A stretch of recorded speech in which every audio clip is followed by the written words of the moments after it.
Hello, everybody. We are here at Candlekeep. You solved the mystery of Shemsheim's bedtime rhyme in the Firefly Cellar section of Candlekeep. And when we left off, you were concluding your meeting with Silvira Silvacus. She is the tiefling scholar of Candlekeep and a master on all things related to the Outer Planes. She explained that she had been studying devil activity in the area for some years, and and so this is how your paths crossed. You met up with her agent Ballister Fisk, who told you about her, and she worked to unlock that infernal puzzle box, which turned out to contain a copy of the contract that Thavius Krieg had signed over to Zariel, the fallen angel, now a demon, in exchange for 50 years of peace and prosperity of the city. He then said at the end of the 50 years, the entire city and basically everybody sworn to defend it, which, as it turns out, is everybody through a technicality. We're now going to be the servants of Zariel. And the whole city of El Terrell has vanished off the face of the map, and it's just a smoking crater where it used to be. You're with one of the Hell Riders of El Terrell, a woman or young girl. It says she's a teenager, so you pick your preferred nomenclature, but she is a Hell Rider of El Terrell, and she, for one, is going to do everything she can to save her fair city. And Silvira has provided a means for you to travel to the first layer of hell, named Avernus, and see what you can do to help save the city, or as many people as you can from it anyway. So to get you to hell, Silvira has recommended that you go and visit a tower about 20 miles from here that is home to a wizard named Traxagor. She said Traxagor owes her a couple of favors, and he will use a plane shift spell to take you straight to El Terrell. She said, even more importantly than that, though, Traxagor is looking after an old friend of Silvira's, someone with a history of battling devils in the Nine Hells. And she said her name was Lulu. So that's getting to Traxagor's tower and meeting Lulu and Traxagor and teleporting to Hell is kind of what is on the docket for this point. Now, if anyone didn't get the message during the week, we are all level 5 now, so anybody who has not leveled up already can take a few minutes now to do so before we get started in earnest. Shoot twice, question later. Other than that, you are free to go about as you please, and just report back to Silvira when you are ready to go to Traxagor's tower.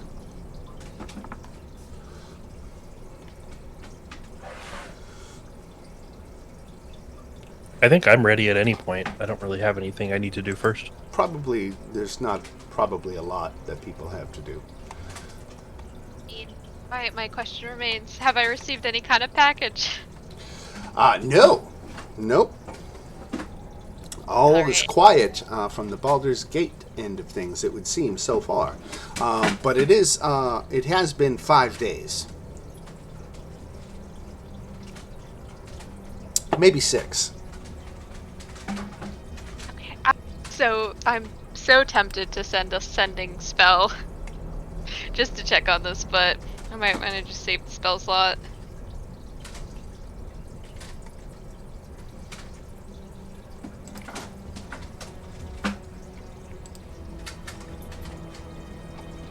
All right, so sounds like everybody is leveled up and doesn't really have anything that they wanted to take care of, or really didn't expect anybody to have anything, but wanted to give you the opportunity nonetheless.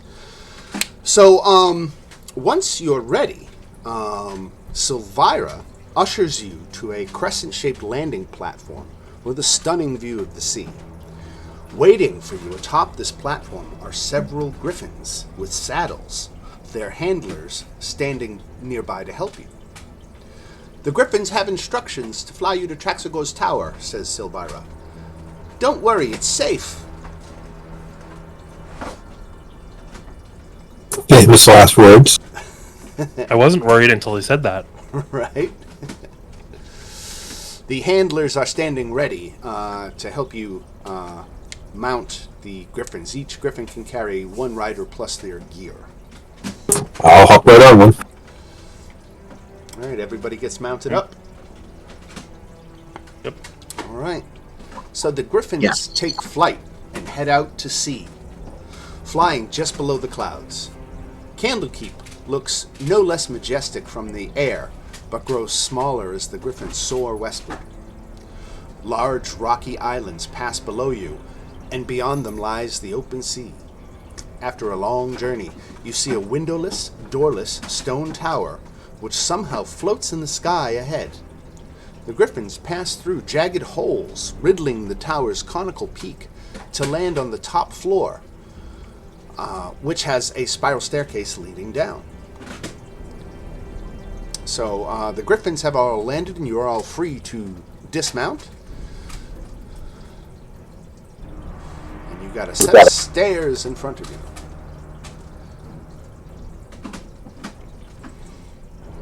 The griffins, for their part, seem like they're taking a rest after the journey.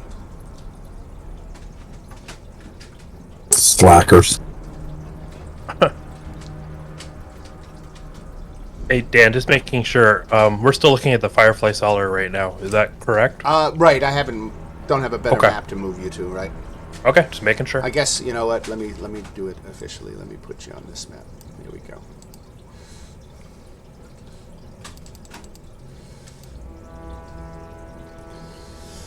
So I'm guessing these islands out here probably are about 20 miles away. So you're somewhere out over here. Of course, the tower is suspended in air, so it's not going to necessarily be represented with at ground level. Right.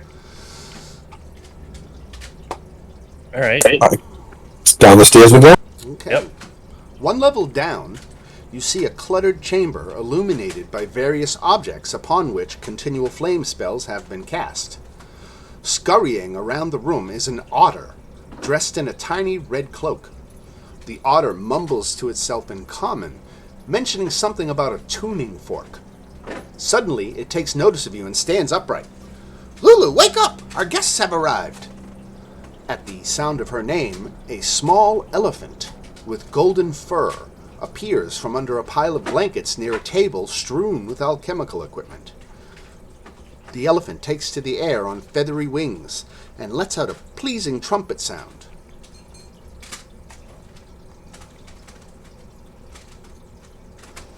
That was a mental image.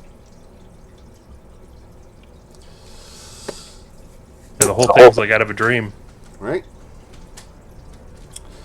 So, Silvira sent you, and what is it that you need of me?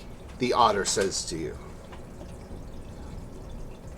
Is he the one that can send us to Avernus? Well, how would you say? Okay, so you ask it just like that, and it's like. Well, no, I was asking, did we know a name? Has this guy given us a name yet? No, the otter has not named himself. No.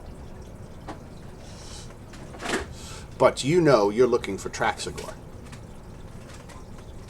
Oh, we were sent looking for Traxagor. And you have found him. And he does a little twirl and shake like a ferret would. I hold up an 8. Hold up a what? An 8.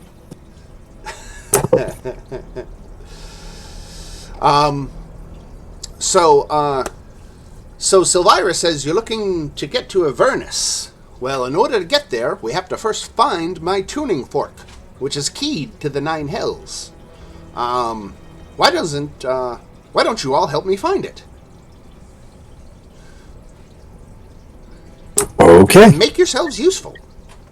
First of all, what key do you need? Because I can make it. I'm fancy, the famous bard. This is a special tuning fork attuned to Avernus, and it is a critical component in the plane shift spell. Okay, but I feel like that's weird because I can create any sound in the world. Alright. I'm gonna ask him Why doesn't... where has he looked already? Well, let's have anybody who wants to look for the tuning fork roll a perception check.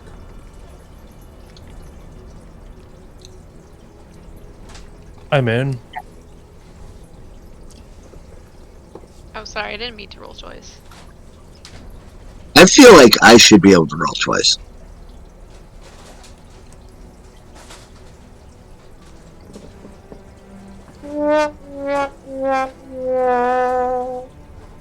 So Salim, Marcus, and Joe. Or excuse me. I rolled, but it didn't come over. What was your result? It was just a 9, but Okay. it's more about it. All right. So the highest roll we have is Salim's 12, right? Yeah, I think so. All right. Salim's 12 finds the tuning fork. However, Fancy's 4 finds something else. I thought we always went with the first one. Yeah, you got a 4. Oh, okay. If you're going that way, it looks like the 4 was my first roll. So If you go the other way, it looks like So Fancy, digging through a pile of equipment, declares, "I found it," and produces a glass jar containing a weird bit of flesh floating in a pickling fluid. Clearly not the tuning fork, but a useless trinket that you found. So now you have that, according to you. right? Here, I'll list it exactly how it... That was just testing. Got it. All right, so you found the tuning fork. Excellent work. Traxagor says he just needs a few more minutes to get the spell prepared, and so you will just have to wait a few moments.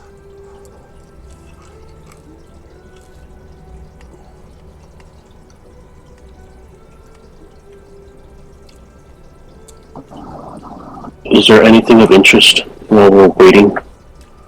Well, you know that Silvira particularly wanted you to meet Lulu. And it is apparently Lulu's intention to travel with you into hell. Traxagor, for his part, is going to get you there, but then he's leaving right away. And do we know who Lulu is? Was it the elephant that flew away? The elephant, right. Okay. A miniature elephant. A little like yellow Dumbo. I think I have a handout here. Let me find it. I pictured this sweet yellow elephant with hummingbird wings.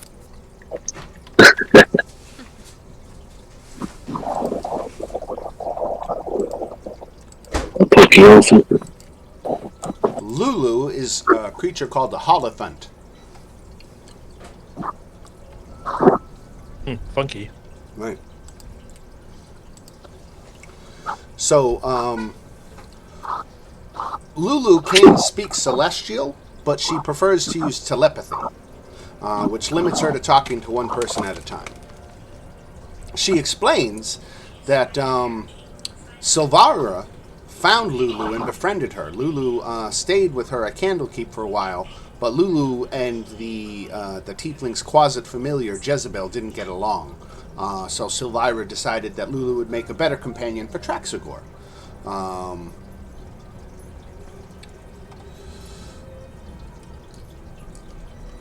She says that she has a history battling devils in the Nine Hells.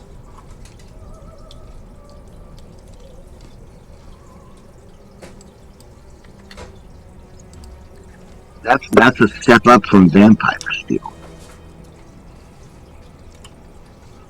has a history of battling. Devils. Is that what you said? Yep. Okay. Lulu extrapolates. Who's she talking to, by the way? Who do we think is who wants to talk to Lulu about all this? Because it is a telepathic conversation, so. I mean, I can volunteer because I also have all the telepathic stuff Do it. from my class. Do it. Okay, makes you a proficient at it. All right. So Lulu explains to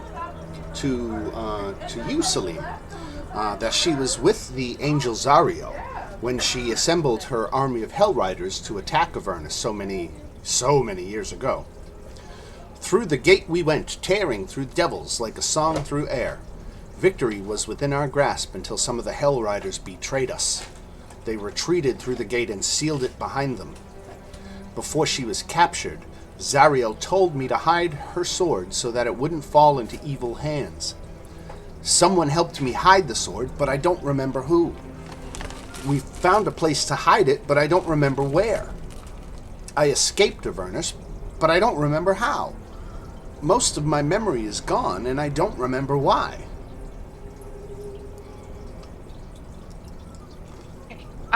Thank you so much for that information. I'm sorry to hear that you're having trouble with that. I kind of know that feeling. You know what? We are more than happy to take you along with us. Thank you again for sharing that. That's actually going to be really helpful. We can hopefully help find you the answers, because that's aligned with what we want. And I kind of relayed to the group basically everything I learned. All right. So after a short little while, Traxagor says that the spell is ready. Now he's going to be able to transport 8 people along with himself, and it just so happens to be there's 6 of you plus Rhea and Lulu, so that puts you exactly at the right number of people. So we don't have to worry about making this in 2 trips that would have to be separated by long rests. So it would have been just a nasty bit of business and would have left some people in hell without their full complement of friends to assist them. But we got to avoid all that because there is only 8 of you. And as you stand together in a circle, Traxagor taps the tuning fork on the floor and casts his plane shift spell.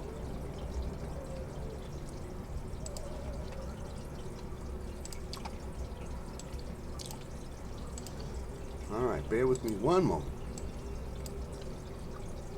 We're off to see the wizard. I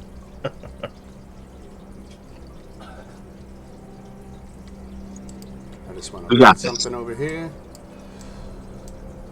Okay, we got that.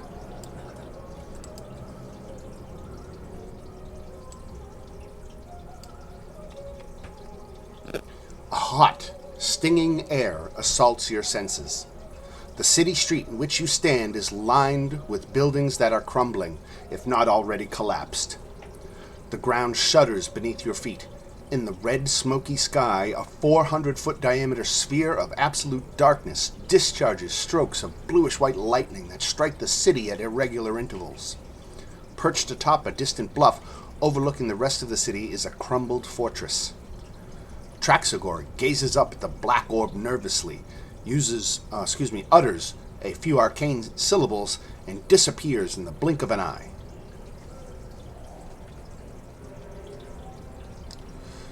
Anybody who wants to make Where'd he go? Arcana check can deduce how Traxagor made his escape.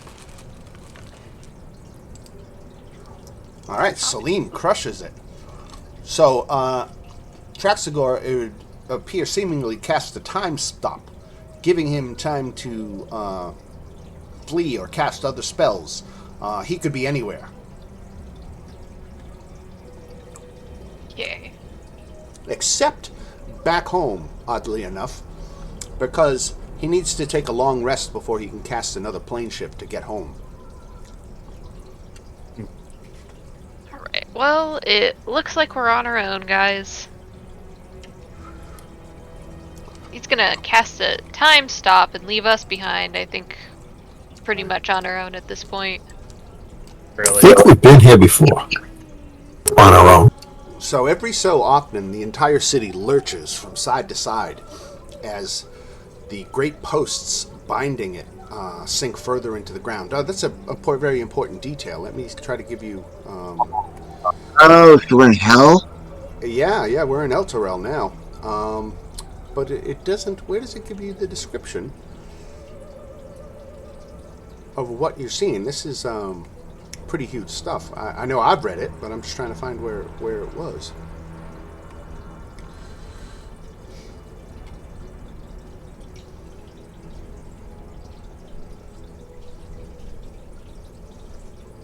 All right. This is I actually can't find very it. difficult. I'm just gonna tell you what I remember. So there are 8 giant infernal iron posts that are.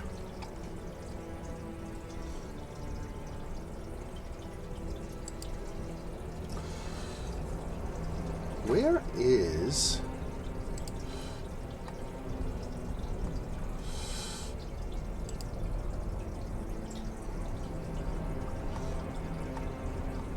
Collapsed building, cry for help, gas and metal, vehicle patrol, storms, bridges. I can't find. I'm sorry, I'm so disorganized. I know that I've read about this, and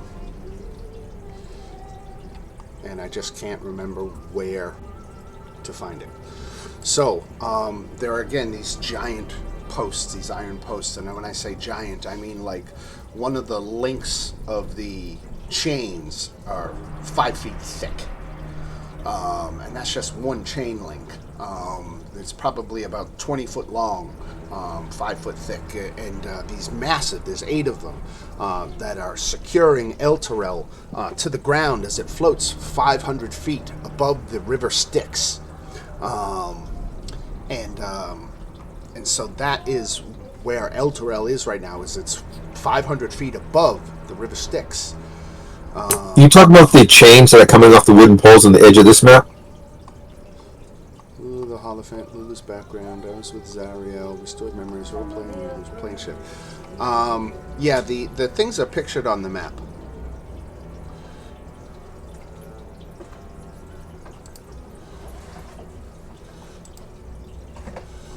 And what is our first option? Like,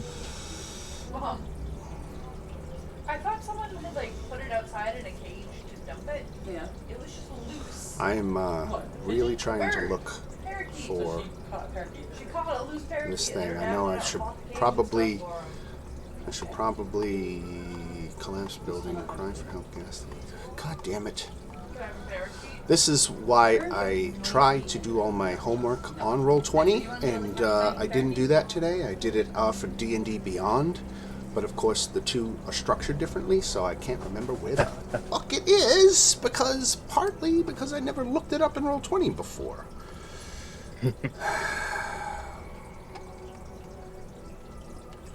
You just gotta roll with it. is this like just like a big city? Yes. Does it have taverns? Does it have hotels?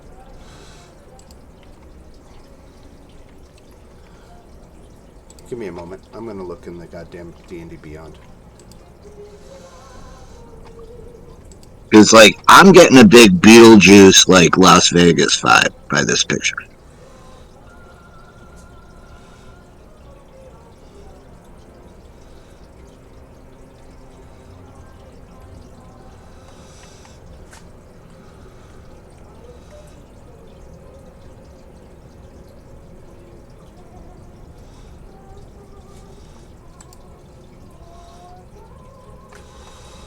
Okay, I'm sorry. I need a minute. I'm sorry. This is very unprofessional of me. This is pissing me off now. Hold on.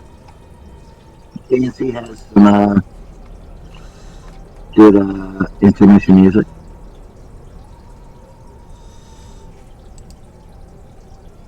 Probably should give everyone an inspiration point. Fucking A. Finally! Here it is. Jesus Christ.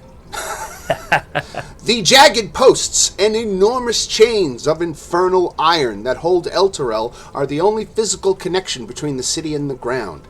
Each chain link is 30 foot long and 20 foot wide and is formed of a welded loop of infernal iron that is 5 feet thick. The chain links are covered in 1 foot long iron barbs that make them relatively easy to move along. But climbing down doesn't look like it's a good idea.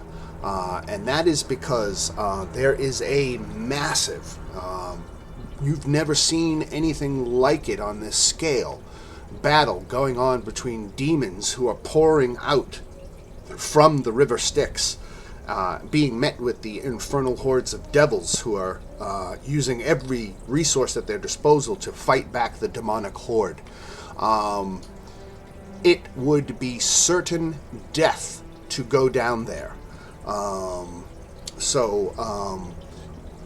It seems like your best option right now would be to do a little recon here in the city and try to find out what's going on and what, if anything can be done to help.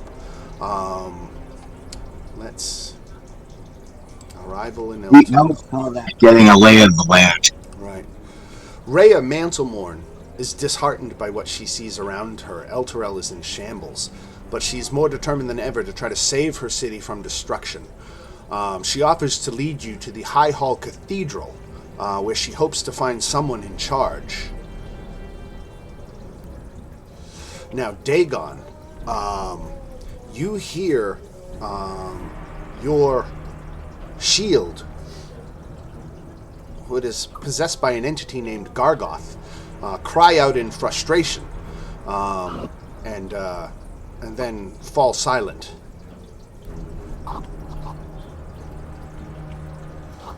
Can I telepathically ask why? What's wrong? He says, he growls back, "Nothing. But don't tarry in the city, lest you get pulled down into the river Styx."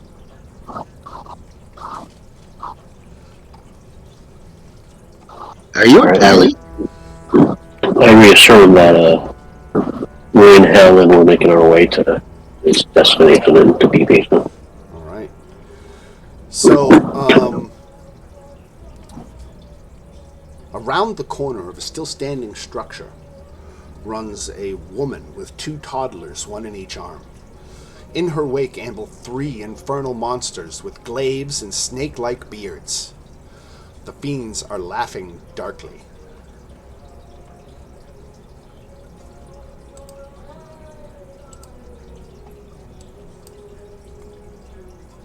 So they're being chased by demons or devils or something? Yes, these are 3 devils that are chasing down this woman and her toddlers. Well, I'm going to take aim at the lead devil and fire at it. All right, let's Just roll a for quick initiative. question. Yeah. Nancy says, Hold on, Joe. Nancy said, look, What do you got, Sorry. Rebecca?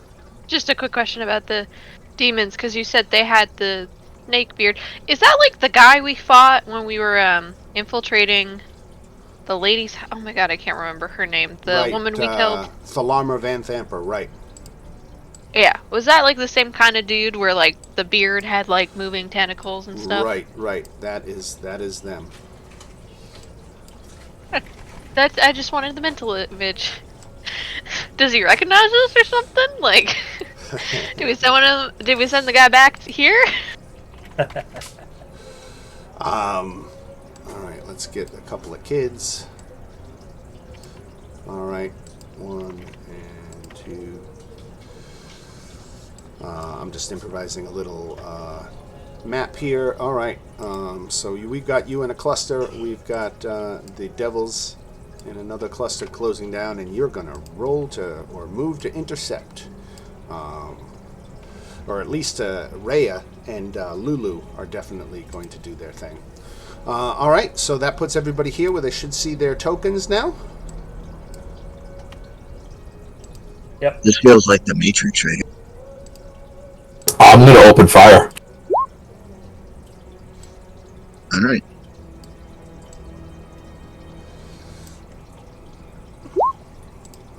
fast.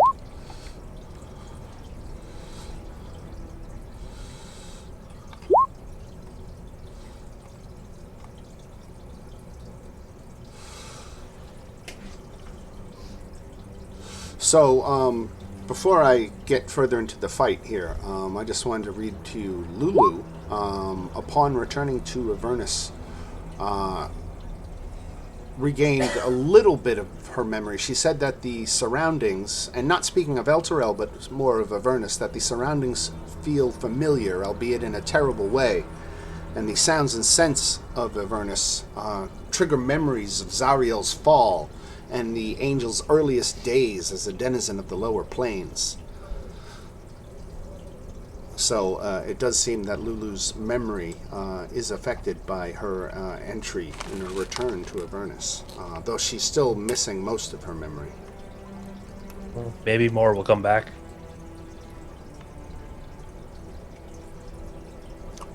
All right, we've got no Muriel tonight, so good luck. All right, Marcus, you get to go first. Holy shit, that's rare. Was not expecting that. Okay. Well, I don't have anyone to heal at this point, so I'm just gonna Sacred Flame the closest one. All right.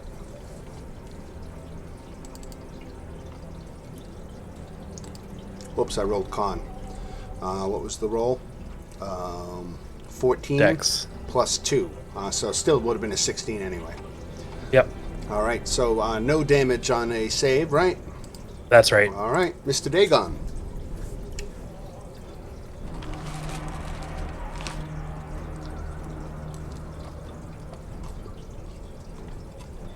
Oh, you are muted, sir. Sorry about that.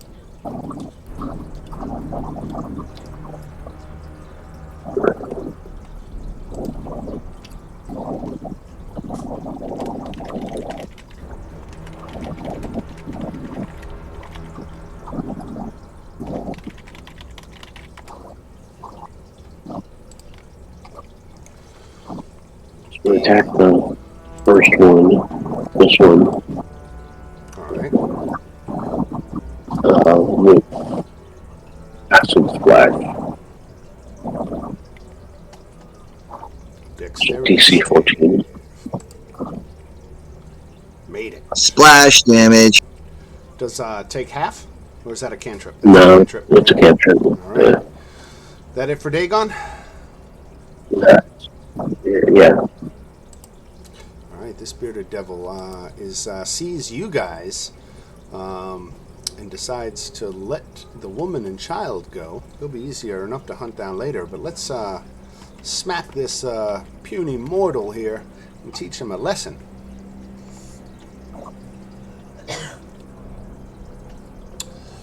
Devil makes 2 attacks, one with its beard and one with its glaive. 14 misses, right? Yeah. And a 12 definitely does. All right, so that's his attack, and he's done. Now we go to his friend here. 5, 10, 15, 20, 25, 30. Get up on Dagon. 8. And 21. Misses. 21 misses. Okay. We got a tank, ladies and gentlemen. All right, Lulu.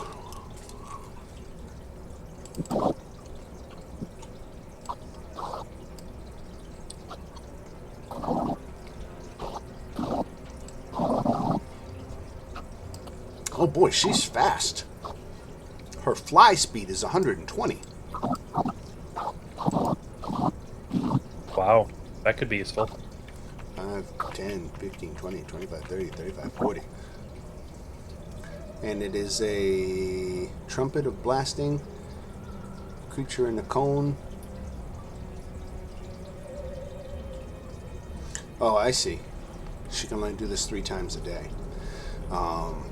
So maybe she doesn't want to do that, but she's going to come up with Dagon, and she looks at you, Dagon, and says, "Let's kick evil's butt." And she misses. She rolled a 10, but I'll change it so you can see her next roll. There we go. All right. Lulu only makes the one attack.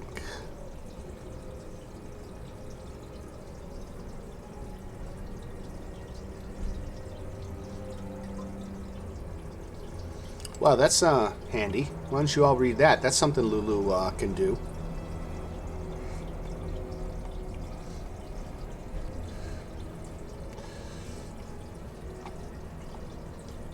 But she's missing some of her powers. So we gotta make sure that that's one of them before I get too carried away with telling you what she can and can't do.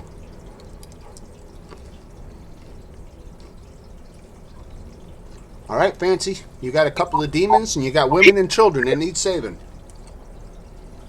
Who are these people? Those are the women and children. So we're saving them. Right.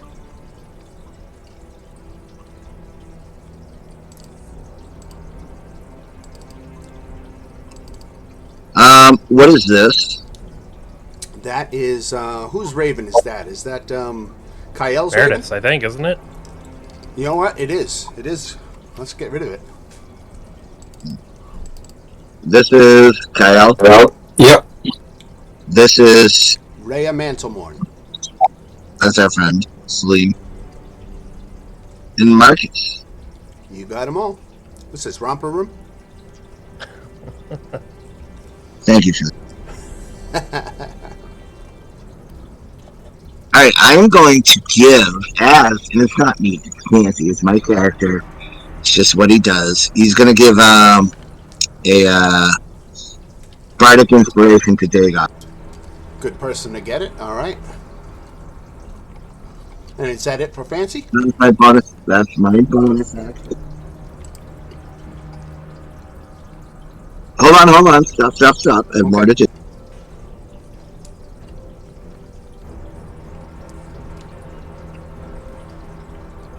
And I am going to cast, and that is what is that? That is a bearded devil. Yeah, I'm going to cast,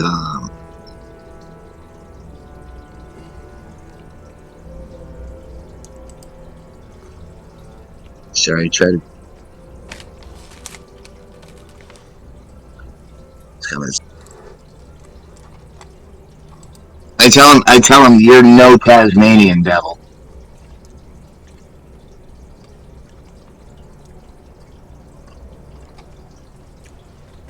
Vicious Mockery. Failed to save 3 psychic damage. Yes, sir. I'm done.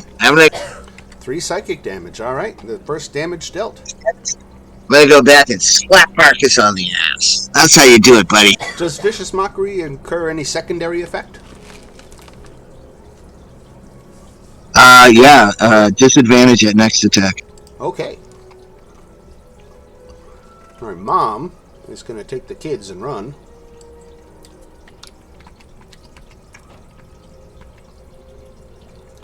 So that's what she does. Salim. Yay. Sorry. See. Okay, so we've got 3 guys.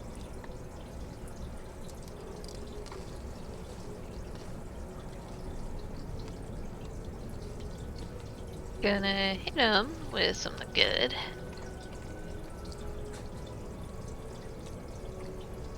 Right, I'm gonna hit this guy All right. over here, and then let me just double check something. And then I'm going to use a sorcery point to twin the spell, and I'm also gonna hit this guy. Okay. That is another wisdom save. So the second guy failed it. Yep. He So takes 6 psychic. And what else does he have to do? he's gotta run away. Use his reaction to move his movement speed. Yes. 5, 10, 15, 20, 25, 30. Dagon, take a swing.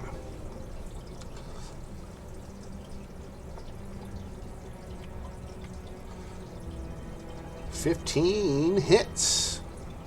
for 8 damage or one-handed? 4, right? No, yeah, one-handed 8. Wait a minute. I'm sorry. The one-handed has more damage than the two-handed. That's how it happens sometimes. Just take one hand off, like halfway through the swing. Like, oh, this is gonna do more. All right. 8 points of bludgeoning damage, but he's resistant to bludgeoning that isn't made with a silvered or magic weapon. So he's getting 4 of those back. Wait, is Dagon's Warhammer not magic? No, it's not. Really? Okay. We gotta get you one of those. I have a silver flame.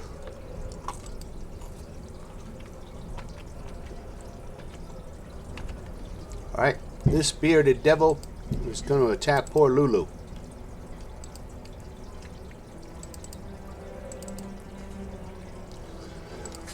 Alright, so the devil attacks with the beard.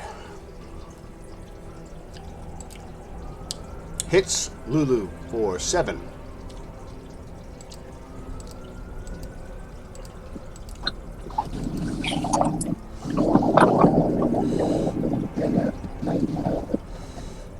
Actually, Lulu's resistant to non-magical attacks, so she only takes 3. But then she has to make a DC 12 con save. She fails, so she is poisoned for 1 minute. So basically, the rest of this fight. When poisoned in this way, the target can't regain hit points, and the target can repeat the saving throw at the end of each of its turns. Alright.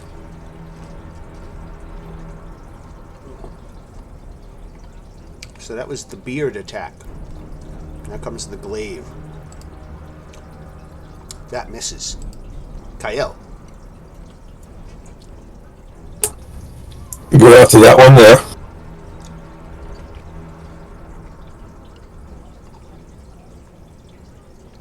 Hits for 6. That is magical. Was that sharpshooter? Yes, that is magical. Okay, so 16 points of damage to this guy. Then my bonus action.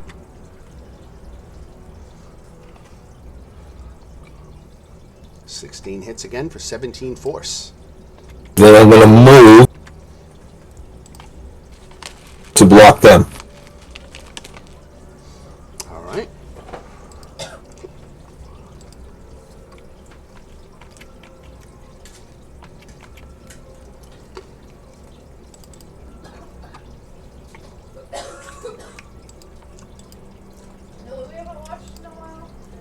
Rhea hit on the last one for 4 points of damage.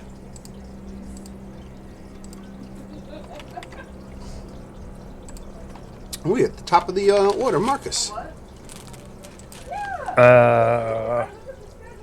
Right. Let's see, how are these guys doing? Okay.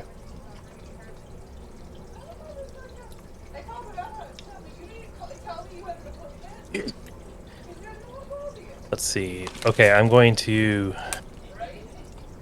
bless Rhea, Dagon, and what's our friend's name? Lulu? Lulu. I'm going to bless the 3 of them. All right. That's concentration.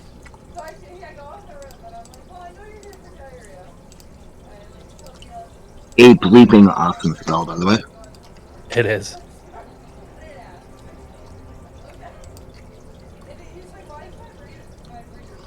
All right, so a bless is cast by Marcus. Anything else? That's it. Back to Dagon, down in front. Alright, I'm gonna move down here to get flanking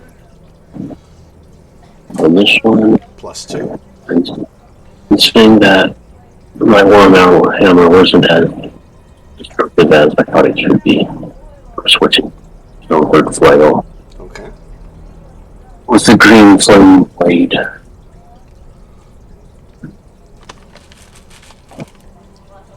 Whoa. Just tell me what I should deduct. So the bludgeoning That's gonna like damage 21 to the first one, looks like, and 15 to the second one. 21 and 15? Yeah, 21 to the sky and 15 to the sky.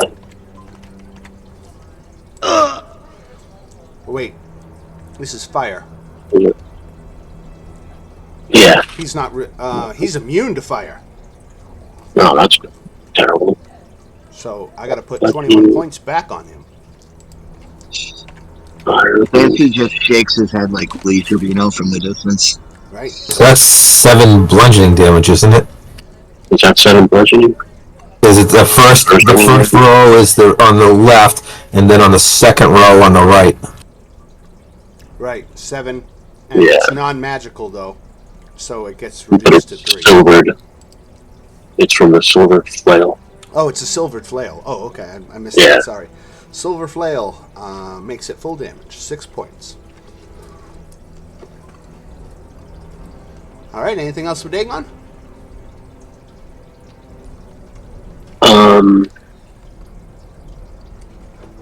Remember, you do have Bardic Inspiration. Yeah, but that's only for the attack, right? Right. Not for the damage. Yeah. That's it. All right. Next up.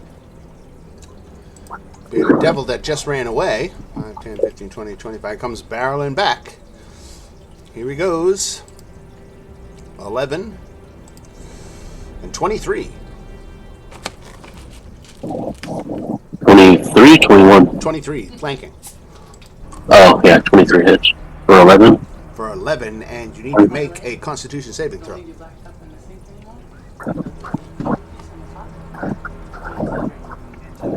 And can I use Bless or Bardic Inspiration on a saving throw?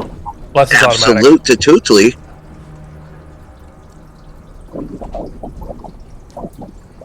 You don't mess with Deo.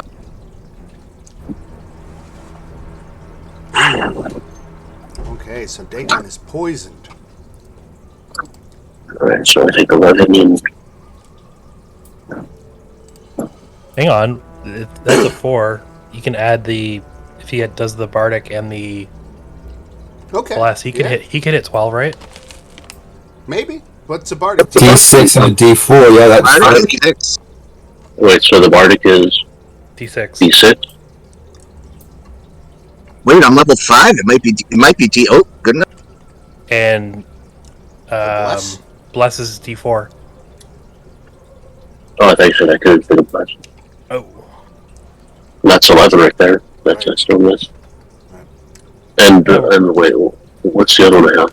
The Guidance isn't... No, that's on an ability check, I think. Okay. All right, poor. well, we tried. We did. You came close. It was good recall to have Mad those because he almost pulled it off. Yeah. Actually, I have to come back and I got to play lawyer. The die becomes a D8 at level 5. Okay. I mean, so from now on. I mean, I wouldn't redo it. Okay. All right. So Dagon. Just so everyone knows. Another hit for Dagon. For 6. Right. And 21. That misses. All right. Lulu is gonna try to use her tusks. And she's gonna hit. No, she's gonna miss. Okay. Good try, Lulu. Fancy. No,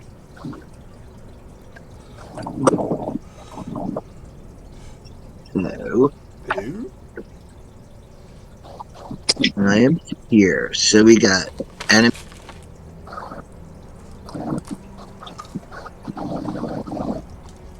Boom. Bunch of friends. I'm going to viciously mock. I think he failed the saving throw. Yeah, I called it. So yeah, that's right. Hopefully, I kill him with my sweet mockeries.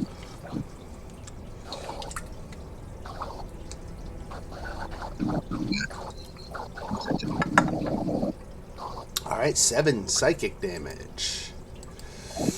And he takes all that psychic damage. He's got no immunity to it, no resistance, and down goes one of the devils. Dark East, what are you talking about? All right, good job, Fancy. Mom is thanking you for coming to their rescue, Kyle. I just nod and keep in the combat. All right, 1 second here.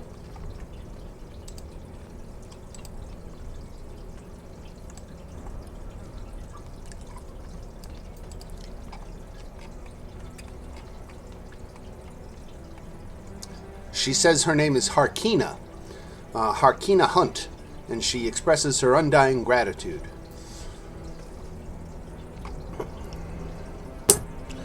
I just say you're welcome and try to keep an eye. All right, Salim. I'm gonna just get a little closer, but I still want to focus these guys. Let's see, what do I have? No, that's not a good spell right now. Okay, I'll just hit him with a hit him with an earthen grasp, and I'll grab this guy over here so he doesn't get on Dagon. I was gonna call you Damon for a second. I was thinking Game House of Dragons for a second there. I was like, that is Right. not correct. Game of Thrones 2 Electric Boogaloo. Yeah. All right, strength. Against, which one was it? This one on the left? Yep. All right, strength save.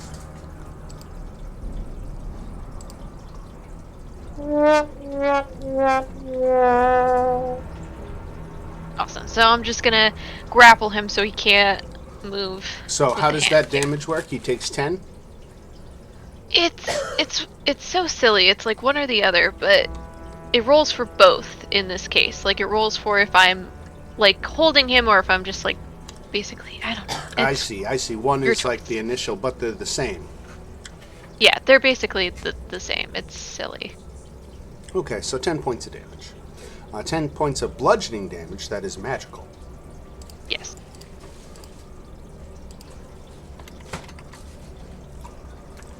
Alright. Bearded Devil gets to go.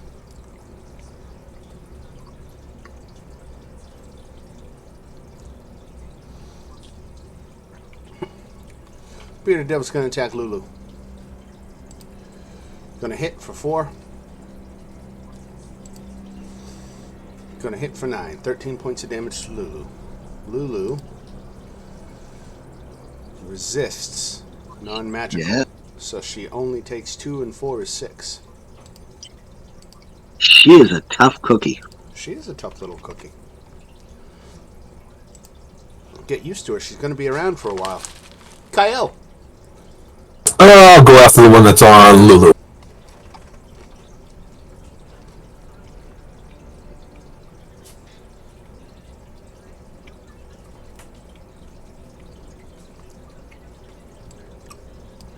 That hits. Really? I thought that would be a miss. And now my bonus action. And that's magical. It's all magical. So 30 points of damage, you bastard. Wrong place to use the force, Kyle. 30 points of damage. How dare you? How? Look at me. Look at me. How dare you? I've got my eye on you. All right, Kyle. Prison rules. Ray of Mantelmorn is going to get in here. Dagon looks like he's... how does Dagon look like he's doing? To the scratch.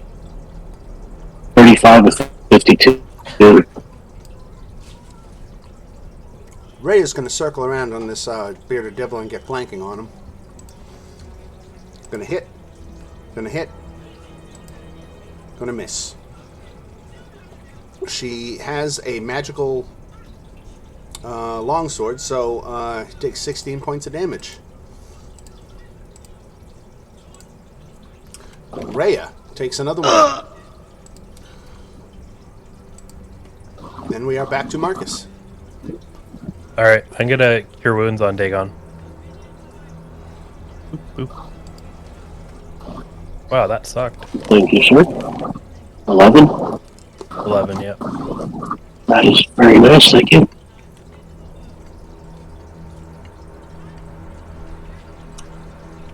That's it. Dagon.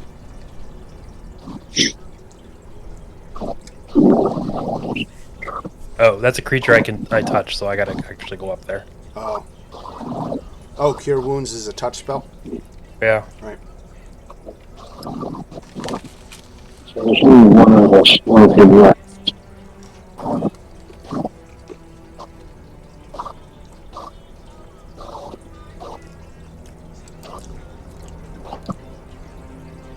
And I will remind you, you still have the opportunity to take this one alive if you wanted to interrogate them.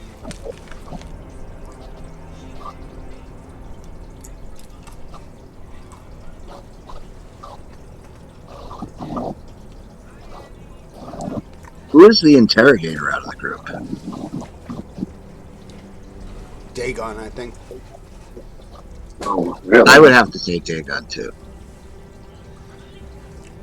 That's word of radiance.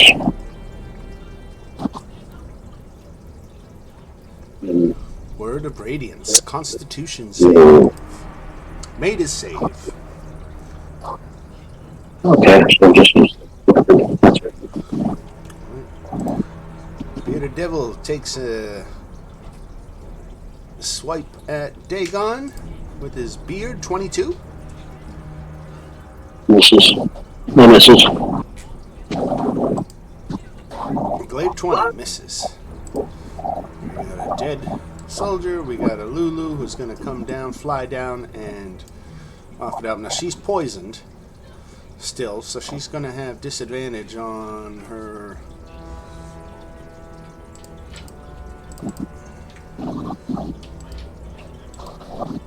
Right. Okay. Then we go to Fancy. Is Kieran's I know. Kieran poison? No. Okay. But I think you get a save for that at the end of your turn. Yes. Yeah, the poison, right. So is that a constitution? Yeah, DC 12. What Hey, what maybe. kind of condition? I'm sorry. What? No longer poisoned. And then it has to go too.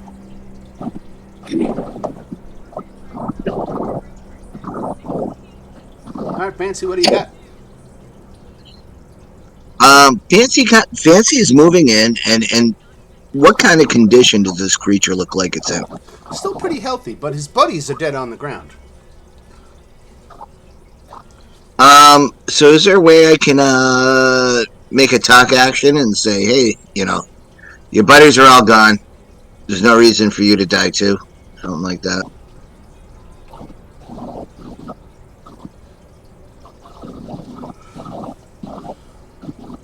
The demon says, if you'll let me go, I'll tell you what I know. Sure, we'll let you go. Everybody else agree to stay down? I keep my crossbow readied. Yeah. Wait to see what he says first. Yeah. But yeah. Alright. Okay, so he says, the demon attacks from the river Styx intensified when the city appeared in the sky. The demons are trying to climb the binding posts or fly to the city, but the devils constantly push them back. The devils are also trying to figure out how to best use the city to their strategic advantage. Slowly and erratically, the spikes posts that bind Elturel are being drawn down into the ground, pulling the city down toward the river Styx. They don't know how long that process is going to take.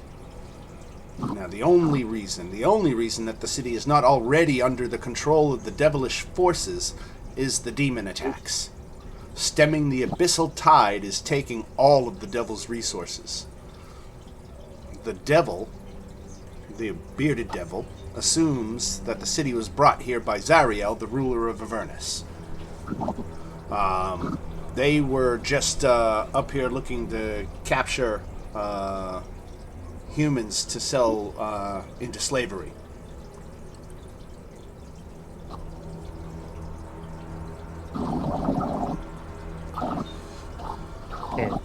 Can anyone figure out how we can help this situation, Salim?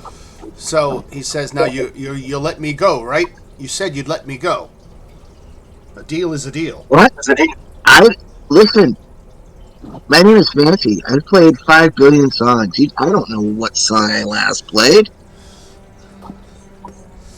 We need some better answers than that.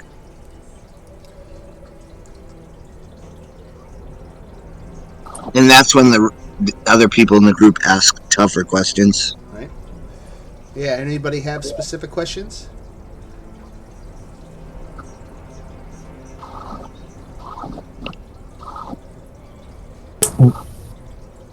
Doesn't sound like We're it. down here to try to free the city, right? Right. I asked if the chains break, what happens? The chains are massive. The devils that you're talking to don't know. But they can't even imagine that anything could ever break the chains. What about Stevie? Maybe Tiamat.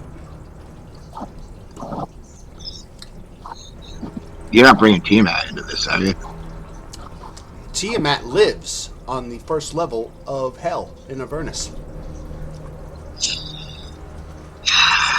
I wrote a song about Tiamat.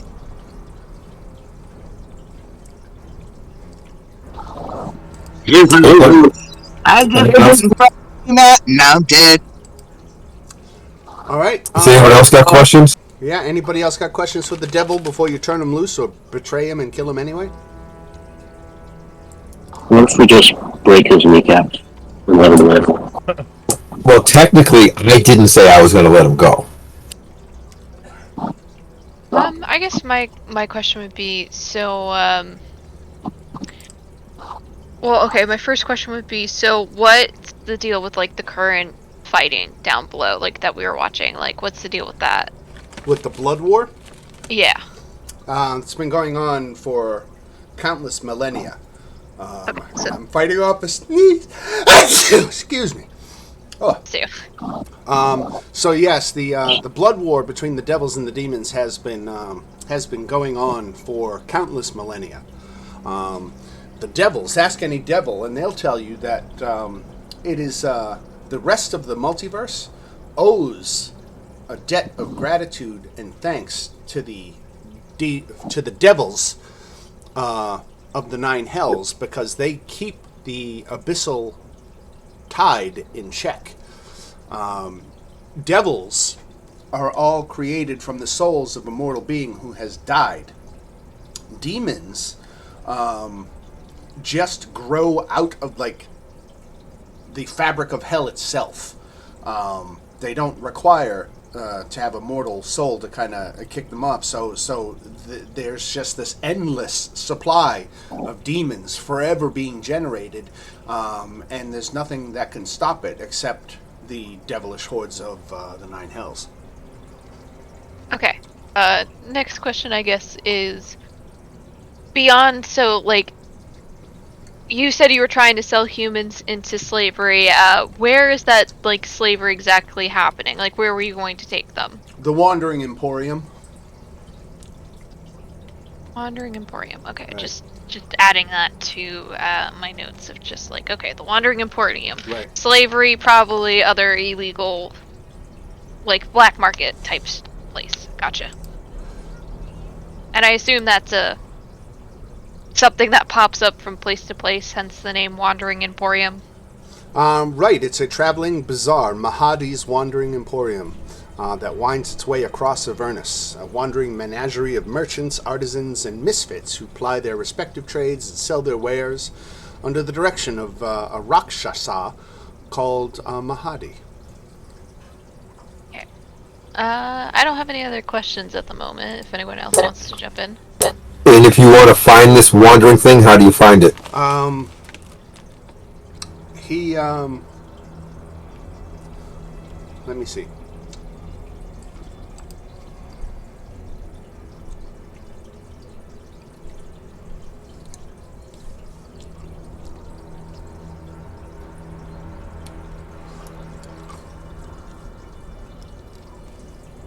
The Wandering Emporium travels on the backs of 9 huge infernal war machines.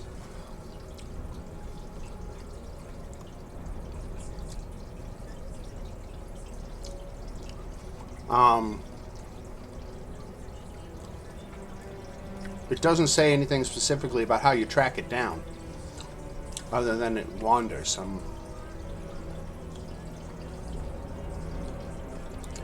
I don't know how anyone would find it except by asking around different locations and trying to see if you could Track it down. Right.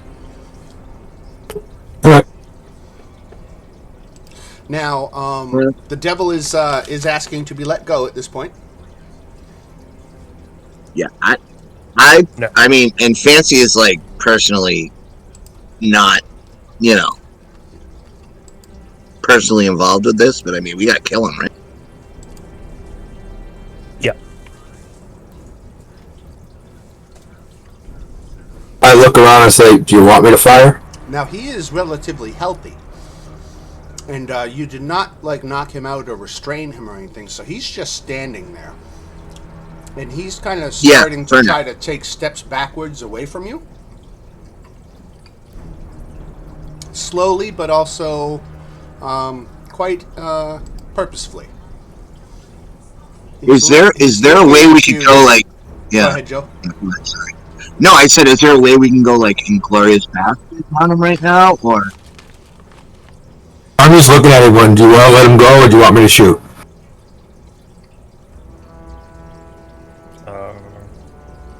I kind of don't want. Well, yeah. It's kind of a mindset change, right? Because in our world, no demon should ever be left alive. Down here, that's Rules are a little different, right? a little different when that's like the population. Because they're lawful evil, aren't they? Demons, devils. Devils are lawful evil, right? How about this? If we ask him to say, listen, we're gonna let you go, but you can't do anything ill or talk bad about us because we're letting you go, and that's the deal with the devil. Yeah, let everyone know we're here. You have my word. For what that's worth. Anybody want to make an insight check? I will. Yes, that's a good I was just idea. about to ask. I'm like, can I make an insight? Oh, that was not great. I can give guidance on that, yeah. Well, his charisma was equally or more awful than your check insight. So, yeah, you know that he's likely lying to you. All right, I will just calm the whole group down, okay? And I'll explain to the group. I'll say, I have never ever punched anyone else before, and I turn around and I roundhouse or whatever a punch is. I think I missed it. You did. All right, he is fleeing down the street now. Dagon, you can take an op attack.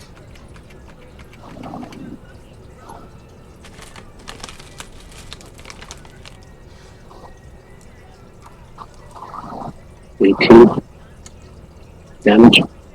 And that's magic, or silvered. Yeah. All right, good hit, but he's running. Now, do you want to let him go, or are you guys determined to chase him down? I can keep shooting because I can shoot up to 400 feet. Right. We'll chase after him. So, The unarmed strike did. what I'm basically asking here is that if you want to kill him, we're just going to say he's dead. We're not going to have him make attack rolls for it. Then, I'm going to hunt them down and kill them. yeah, yes. All right. So you do hunt him down and kill him, and he says, "Screw you guys."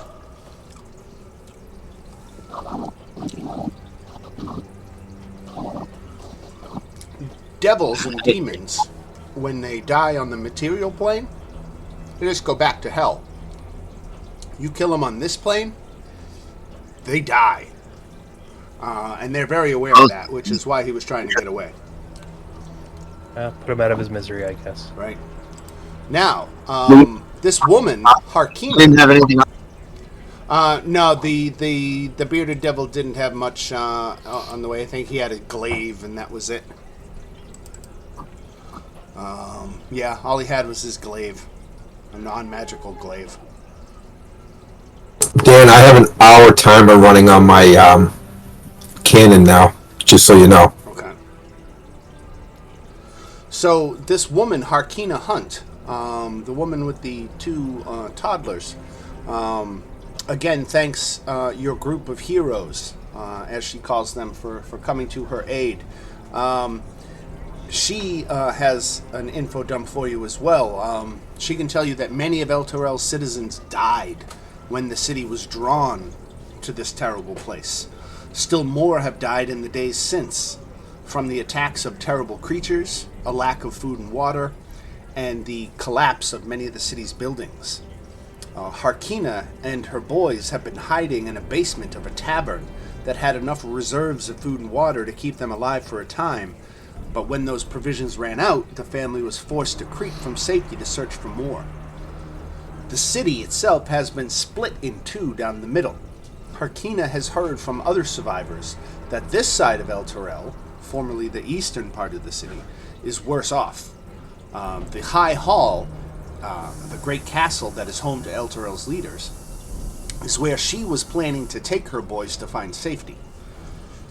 She says the High Overseer, Thabius Krieg, is the leader of the city, and Harkina hopes that he is working on a plan to rescue survivors and drive away the devils.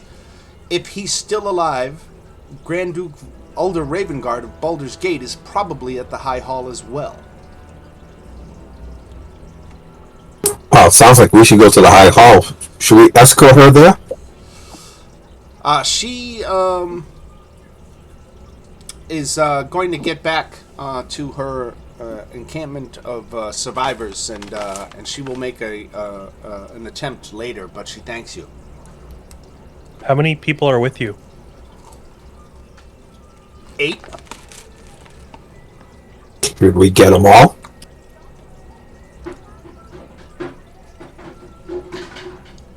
Okay, we'll come back. You'll come back? We'll come back to find her.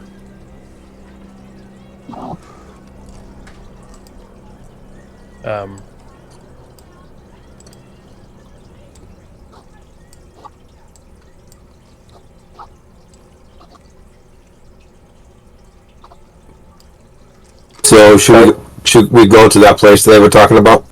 Yeah. Let me give you a few signs on this map here.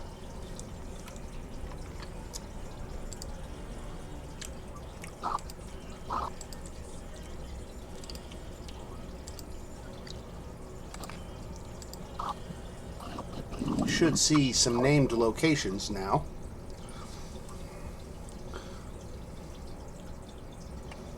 And they keep saying the High Hall, right? Right. But to get there, you'll notice this giant rift down the middle of the city. The city is literally cleft in twain, and there are but 2 remaining bridges that are there for you to use to cross over to the western half of the city. Unless you can all fly. Not yet.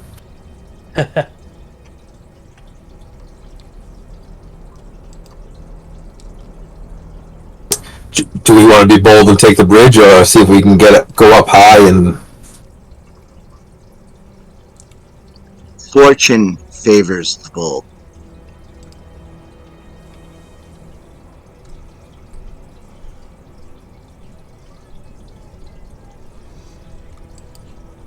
So you'll see I dropped a token there for you. All of you should be able to move it. Do you guys want to go try to cross the bridge? Yeah, because we got to get to High Hall, so... Is that where we're at right now, Dan? Right here. Okay. We do know El Terrell, right? Because we've been here before. You do. You didn't know it well. It's not like you were from El Terrell, but you had visited prior to its disappearance, yes. Okay, Let's so say we... Rhea should be leading the way because she's That's from true. El Terrell. Right. I was going to ask you guys, want me to try to stealth and scout, or is it really bright here, Dan? There's no chance of that. Yeah, it's, I don't know if there's day and night. Yeah, that's what I'm kind of asking. Yeah, but we're just moving through a city, I guess, at the same time, so... Not a big deal. Avernus does not have a day and a night cycle, and is always lit by orange, smoky, cloudy sky above.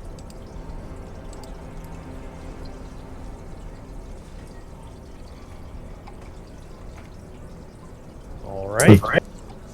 So about every block or two, I'm going to have you check to see if we don't have another encounter. So just move at like 1 block intervals, and then after you do, we just need somebody to roll a d20 for the group. Like that? Yeah, like a block is probably about. I was moving from there to there. Is that a block? No, I think you could probably get from this street to that street. That's 1 block, one, and then here's another block, another block. Another block.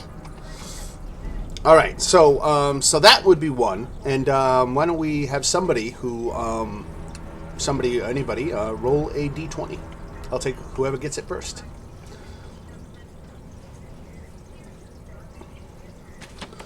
On a roll of an 11 or higher indicates an encounter, but Kael got a 9, so Dagon chasing on his tails got a 1, so it double confirmed. No encounter for that thing, but Good roll. Good roll. yeah, you are free to move another block. All right, Keep it rolling. d20. 17 from Dagon. Okay. So now I'll roll a d10.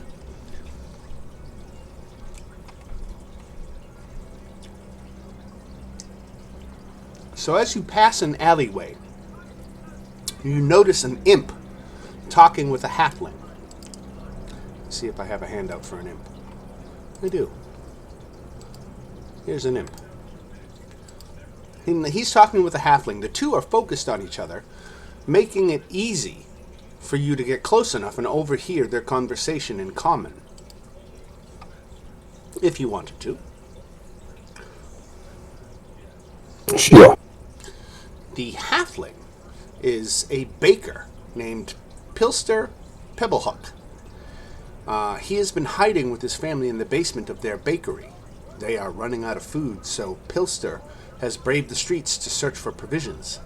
The imp is offering Pilster a month's worth of food for the low price of his soul, and Pilster's preparing to sign the contract as the characters come upon the pair. So wait, we hear him saying that he's offering only a month's worth of food for his soul? Right. Okay, I have to interject here, and I'm like, a month's worth of food for one? No, the man deserves more than that. That's a pathetic offer. The imp looks at you incredulously and tells you this is none of your business. Excuse me, I'm trying to help this poor man. You're basically scamming this sucker here. Sir, your soul is worth more than a month worth of food.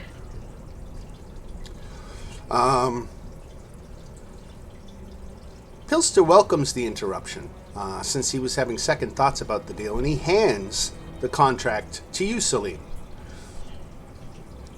I don't want this. I don't need It's it. written on a parchment made of halfling skin. Oh, Salim drops it in pure disgust once he realizes what it is.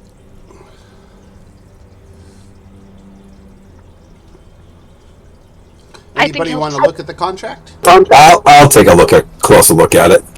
Make an investigation check.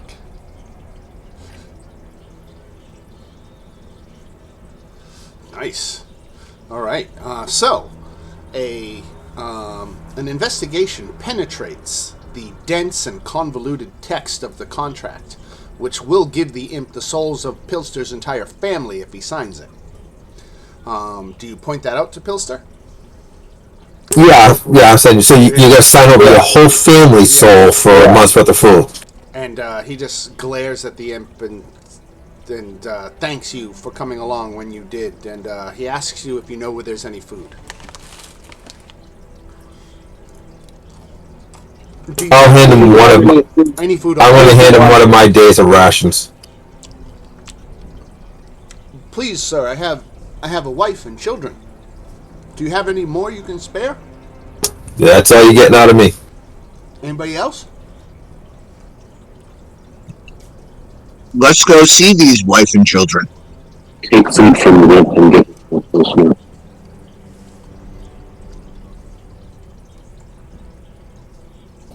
All right, so the imp, what does he do?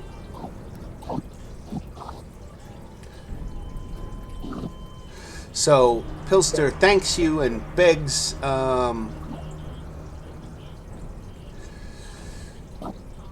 he begs for you to get them to safety. And his wife, Merrywile, and 3 children are nearby. And we're going to say that Harkina Hunt, she came with you too. I was kind of doing it on the fly, and I indicated that she was going to stay. But she wants to go with you guys to the High Hall, definitely.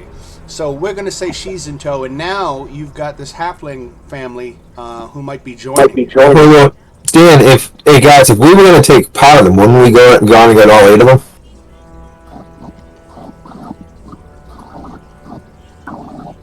All 8 of 2. We'll say that they are all with you. Yeah, okay. So you got quite a sizable group of people. There's almost 20 of you. We're almost like a movement. Do you guys want me to start scouting ahead so we can get through without drawing too much attention? And try to stealth ahead. Yeah, that'd probably be smart for a big party. I'm going to start scouting ahead, Dan, as we go. Okay. All right. First thing is, once organized, I'm going to sneak up to the corner up there. On that bridge? Okay, gotcha. So I can look. I want to be able to look over and see what's ahead. See how much is it we're gonna have to deal with to get into the bridge. All right, let's make another D20 roll.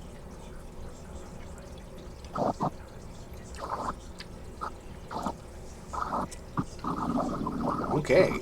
A D10 from me.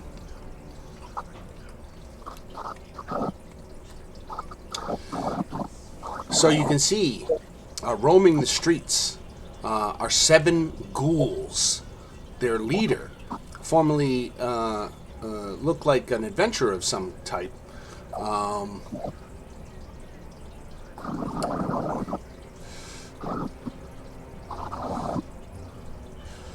Other than that, they look like citizens of Elturel who have died and come back to undeath. So we've got another fight to go. Let me go back. Was I able to stealth so they couldn't see me scouting ahead? You rolled the stealth 26. I see. Right. All right. So we're going to say that they haven't seen you then, but they are heading right in the direction of your refugees. I'm going to try to back out and get to them and try to wave. As I'm moving towards them, I'm going to try to wave them to the sides of the roads to get out of sight. See if I can pull that off.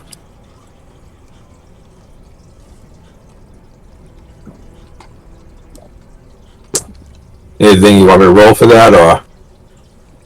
So I rolled stealth disadvantage for the group as a whole. Excuse me. And, because again, with about 20 people, Okay. so we're going to say that the ghouls managed to see, maybe not you, but definitely part of your party, and they started breaking in a run towards you. I'm gonna tuck into an alley and let them go by me so I can pop out behind and open fire as they get on the other group. All right, I will try to set that up appropriately. Let's set up a bunch of commoners and whatnot. You guys should be able to handle this, though.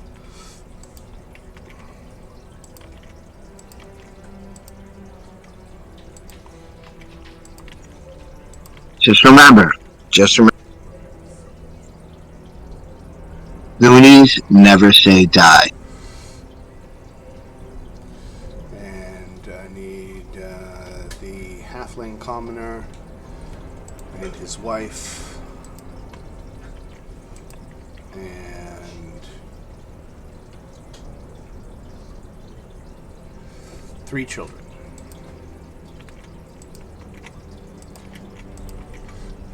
All right, Kyle. Now I need some ghouls.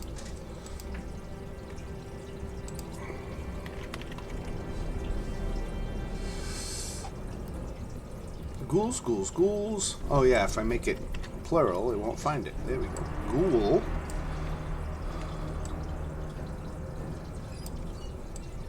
It took me a second on that.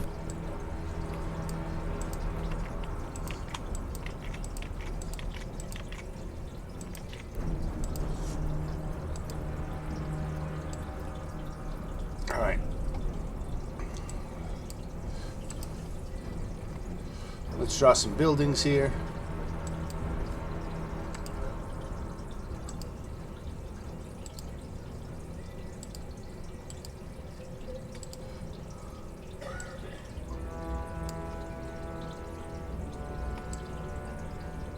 Well, good thing we got this army of people, huh? All right.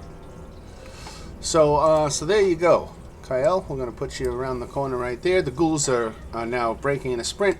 You ducked down the alley, and we can all roll for initiative. And Dagon, I don't think your bless is active anymore.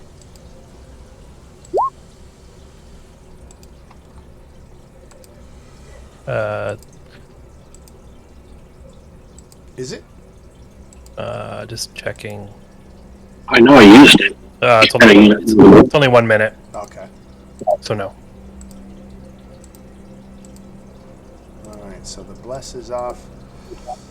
Marcus is no longer concentrating either, so we'll take that off.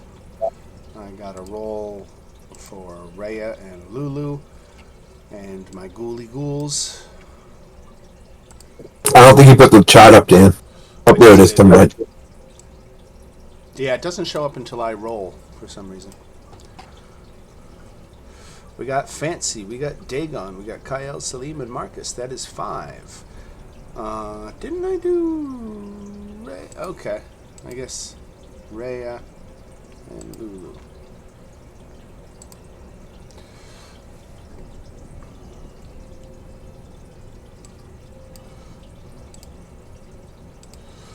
Alright, this ghoul gets to go first. Let's see, he's got a movement of 30.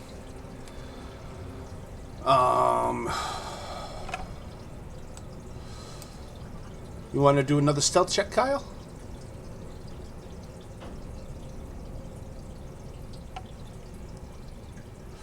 Oh yeah, his perception, he doesn't see you as he goes by. He is fixated on 10, 15, 20, 25, 30. So he can't quite get there, but he runs in your direction.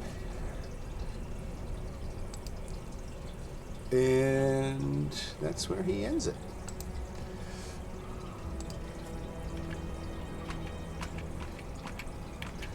This guy gets up on Rhea's going to attack with his claws. I think that's enough to hit Rhea. It is, for 9 slashing. And she has to make a Constitution saving throw, which she made, so she's not paralyzed. At the ghoul's touch, and we go to Kyle. Alright, first thing.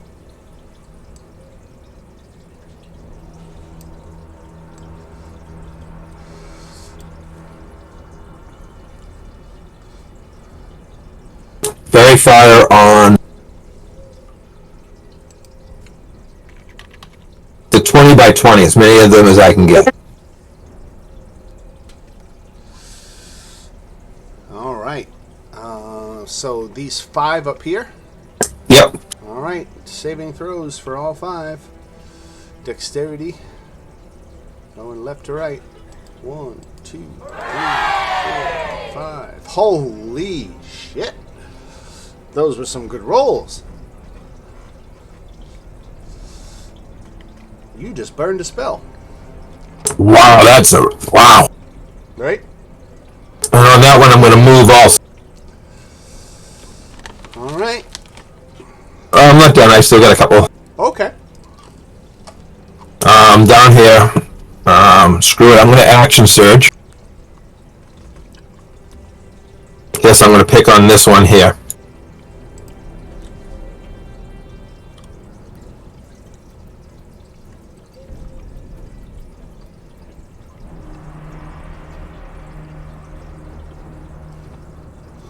$16 is enough.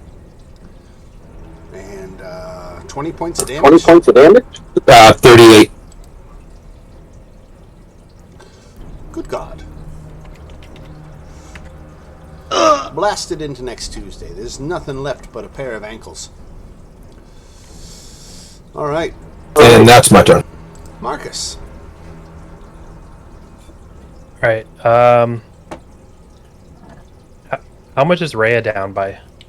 Rhea is currently at, I think it's 38 of 68. Oh boy. Okay. Well, I'm moving away. Actually, no. Moving towards her. And do a level 2 cure wounds. Plus 16, okay. And then I'll move back even further. All right, Celine. Yep. Okay, not loving this situation, but you know what? This could have gone a lot worse. Fine. Well, I don't love the fact that like there are ghouls running around that, as a result of, I'm gonna hit this guy with the firebolt. Yeah, the head ghoul is wearing studded leather armor that looks like it's particularly nice.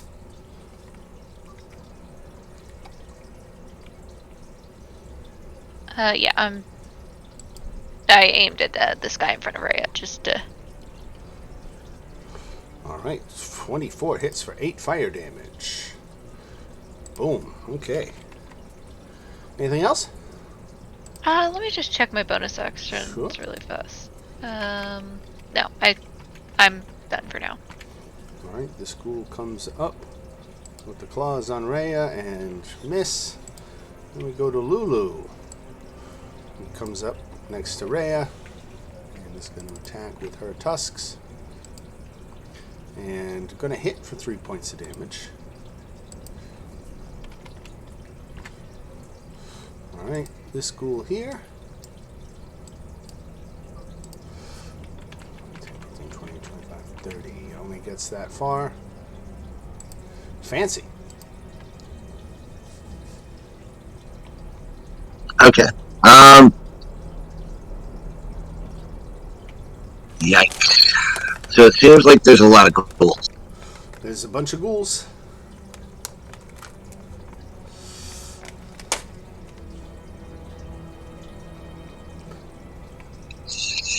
You I had a dad joke prepared, but it seems like I'm in a.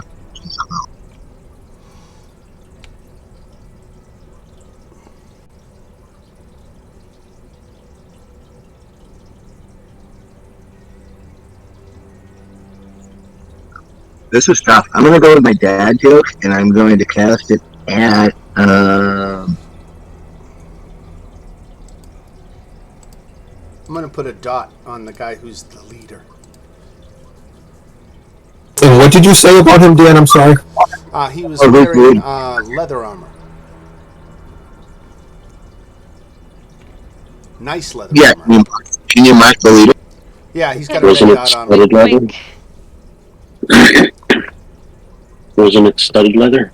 Or just regular leather? Studded, right. Nice.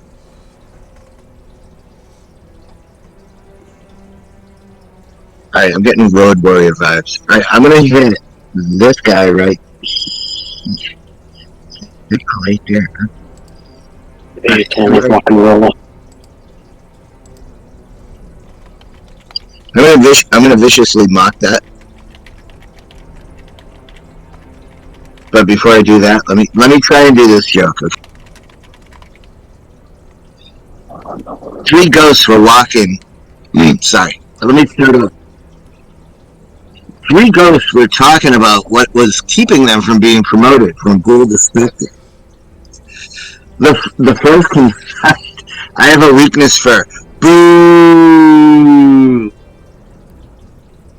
The second admitted, I drink too much. Booze. The third said, I lack situational awareness. Now let me roll that beautiful bean footage. I don't get it. That's 3 out of 10 booze right there. Okay. Yeah. I don't know. I thought it was.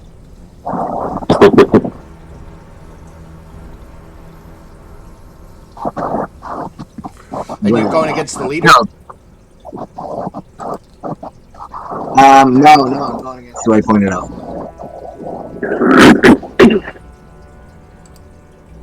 Failed to save. All right, 5 psychic damage. All right, Rhea is going to get her a chance to shine. She's got a short sword in one hand and a magical long sword in the other.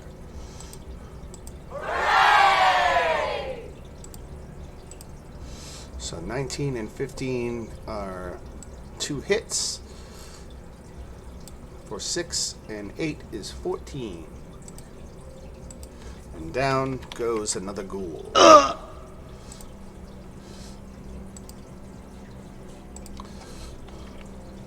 15, 20, 25, 30. Dagon.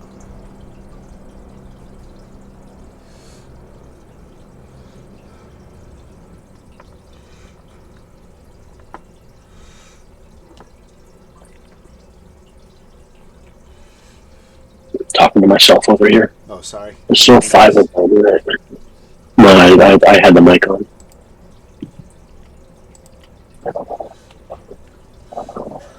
So, cast right there in this spot to get everybody a fireball.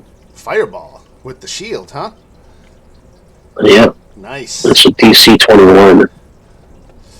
All right, here comes some deck saves. DC 21 is going to be hard to make. All right, one came close, but they all failed. How much damage did they take? 23? 23. At full strength, they only have 22. Even the boss? Let me make sure. Yep, nope. Even the boss. So you, with one well-placed fireball, drop them to the ground. And as I was saying, that ghoul leader was wearing a really nice suit of studded leather armor, and he had an explorer's pack and a belt pouch in addition. Did those get moved to the Chris, or are they still good?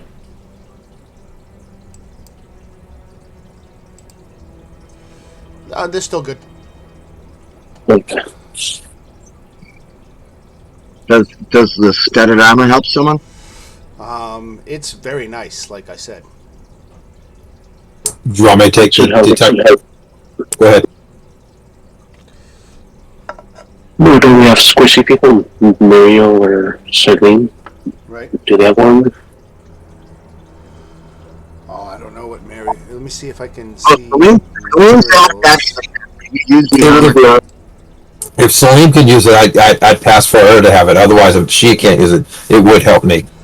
Muriel the armored- is a rogue, a rogue arcane trickster, and she's currently wearing.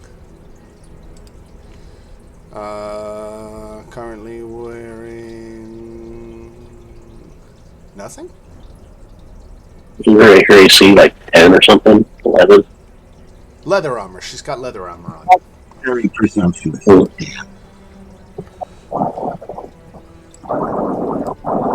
Can Celine wear it? Celine Oh no, could. I Oh, I'm sorry. no Muriel, proficiencies in armor. I was just saying the hint, hint, wink, wink, as in like that's good armor for the people who wear armor. Like somebody steal it from the corpse. What is Meredith wearing? leather armor. Okay, I'm already wearing a studded, so why don't we put that on her, because that's a bigger improvement for her. Or you could give her the studded and then you take the armor because you're here. We can upgrade I mean, her. in all fairness, the person here should get the armor. Here, let me. You know what? I'm gonna message Meredith right now. Just FYI, you just got a set of +1 studded leather armor. That Muriel will be delighted to see that when she sees it, and then that settles the whole question. Yep. All right. Now, there was also an explorer's pack and a potion of invisibility.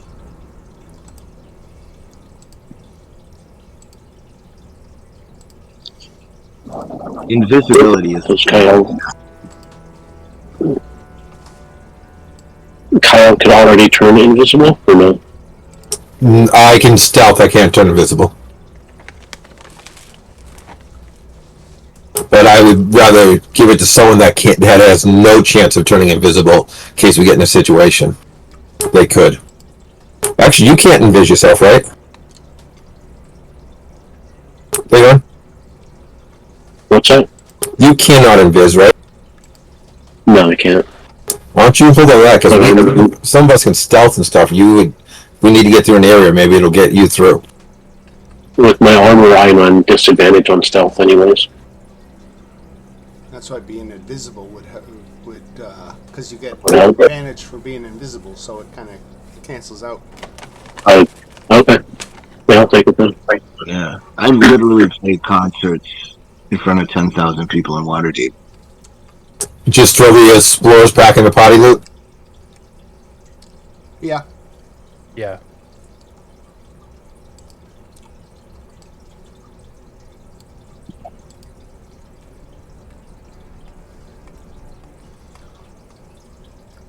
Alright, let's try this again. Sneak ahead. Right. See if the coast is clear. Back to that corner, Dan. So, you're kind of scouting out up near Torm's Blade, the bridge known as Torm's Blade. A rift in the earth divides Elturel into two sections, as we've said and can see. The riotous din of the battle taking place far below the city is louder here, echoing up through the jagged open chasm. A bridge 20 feet wide and more than 100 feet long spans the chasm. Holy runes are etched into the stonework of the bridge, indicating that the structure has been consecrated in the name of Torm, god of courage and self-sacrifice. There are 6 infernal creatures standing guard at the center of the bridge, scanning in all directions. So, why don't you make another stealth check?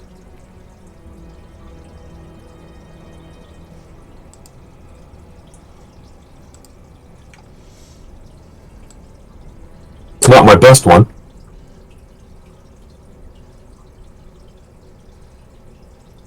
Alright, let's give them... Can you guidance that? Can you guidance it? All right. So, they don't see you. Are they in a 20-foot radius? Of all of each other. Yes. The bridge is 100 foot long. I would say you could probably get most of them. They're about 20, 30 feet.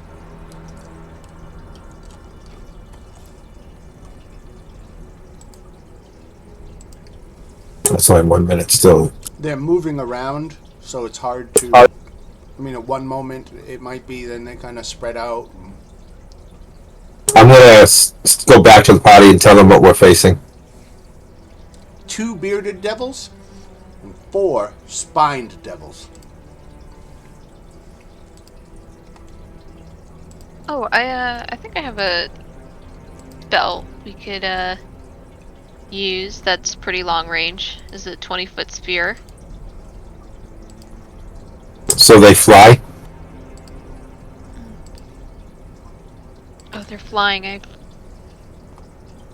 don't know. That's a good question. How far up in the air are they? They are standing on the bridge right now. Okay, let me read this spell. Okay, I will. Just reading because this is a brand new. Does anyone else have long range spells besides me and Celine? I do. How long range? What do you think the distance from the safest area to cast from, Dan, is? Kyle, I only got. question. Yeah. Are you trained in either Arcana, History, or Religion? I am a +7 in Arcana. You So recognize proficient. proficient. Yes. Right. Okay, so you recognize that the runes etched into the stonework of the bridge can be activated to produce a radiant energy harmful to fiends and undead. Where is that rune at? You just have to touch the bridge. Is there any way I could stealth up along the buildings on the left-hand side to get there to touch it? Stealth with disadvantage.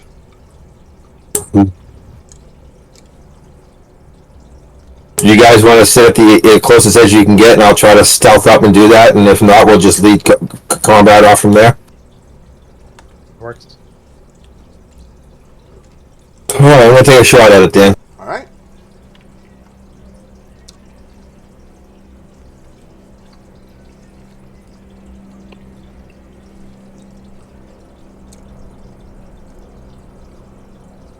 Nice. Okay. So you get up to the bridge. Now, you can touch it, but you have to make a religion check to speak the proper prayers to Torm. And they will, if you fail or succeed, they're going to know you're there because they'll hear the prayer. Of course, if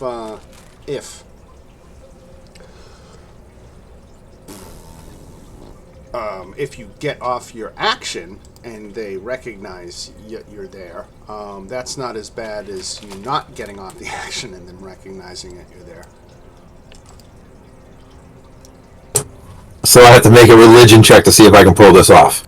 Right.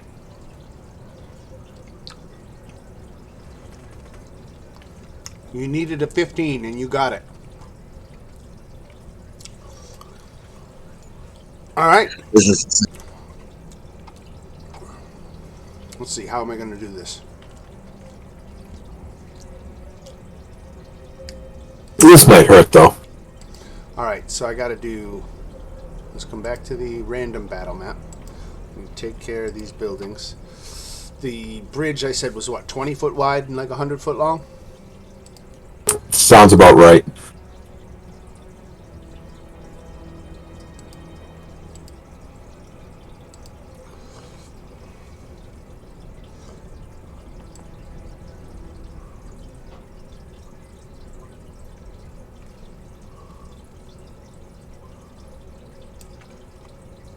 All right, so there's a big bridge.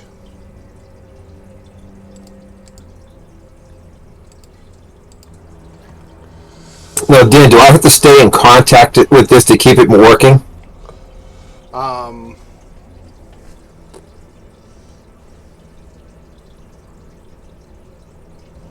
No. It says you can do the religion check as an action, and it activates the runes for 1 minute. It doesn't say anything about maintaining contact with the bridge during that 1 minute. Okay. But I'm just going to be a prick and say that you have to. Because you know I was about to kite away, didn't you? Nah, I'm only kidding. All right, let's. Noticing some changes in roll 20. They're making some changes here. Just little things I'm noticing here and there, like the background color of the page taking on a hue that kind of matches the overall foreground. Yeah, I noticed that too. Right. All right. Okay, so I moved all you guys over, right? Yeah. Okay, we got you here. We've got everybody. We got to get crammed onto this bridge. So let's put the heroes up front and the civvies in the back.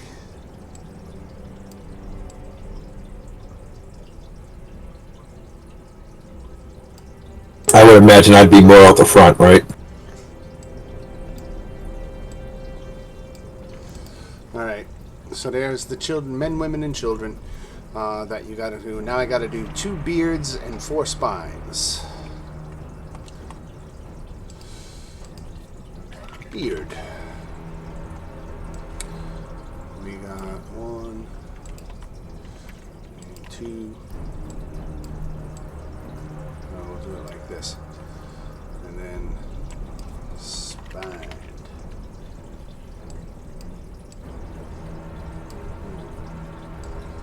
2, 3. So a bunch of devils just chilling on a bridge. Kyle, we're going to put you way at the... Well, I guess technically you should... Everybody else should be way the hell behind you, like, because they're not even here yet, right? Yeah, basically. Kinda, yeah.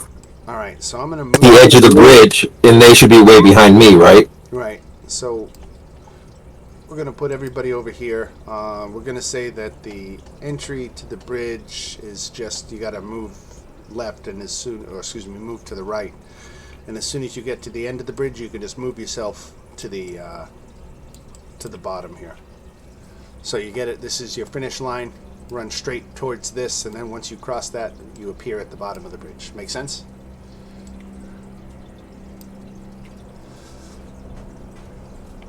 I don't hear any complaining, so you're either super confused, I was just shaking my head, yeah. all hell, or we'll be brave and we'll do it. All right, Fancy, you eager little beaver. Let's see. All right, so we're in initiative, right? At the roll, right? Right.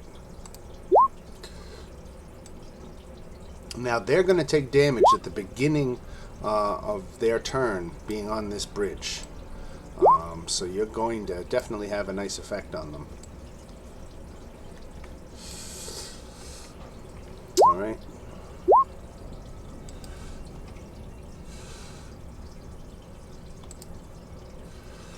I'm not seeing you people come up on the turn order. Well, for some reason I kept thinking my token there was it goes. selected. Okay, Kyle, Dagon, Salim, there we go. Marcus and Fancy. I'm not going to bother to roll for the non-combatants. Suffice to say that they're just following you. And they don't really have much to offer. So this Spine Devil, let's see. And while the runes are active, any fiend or undead creature that starts its turn in contact with the bridge takes 4d10 radiant damage. And he takes 34 radiant damage.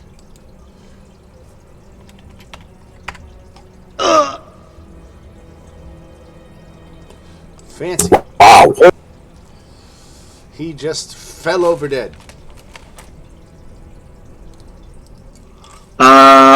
So what should I do right now? You gotta You want to run up and catch where Kyle is?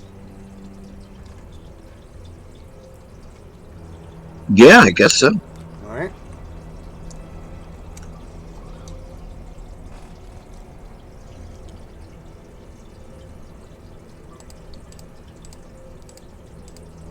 All right. Perfect. All right. Puts you right where you need to be. You can see Kyle has activated all these runes on this bridge, and they're all glowing. But you've got a pack of demons. What's that? 75 feet? 85 feet in front of you? Excellent. Screw you, Kyle. Well,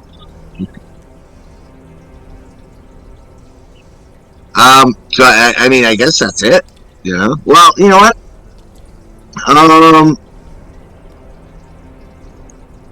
Yeah, I think I don't want to do anything. all right.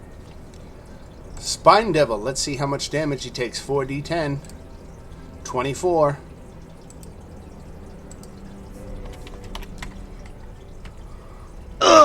He crouches down like he was about to leap into the air, but he went down in the crouch and just kept going and collapsed to the ground.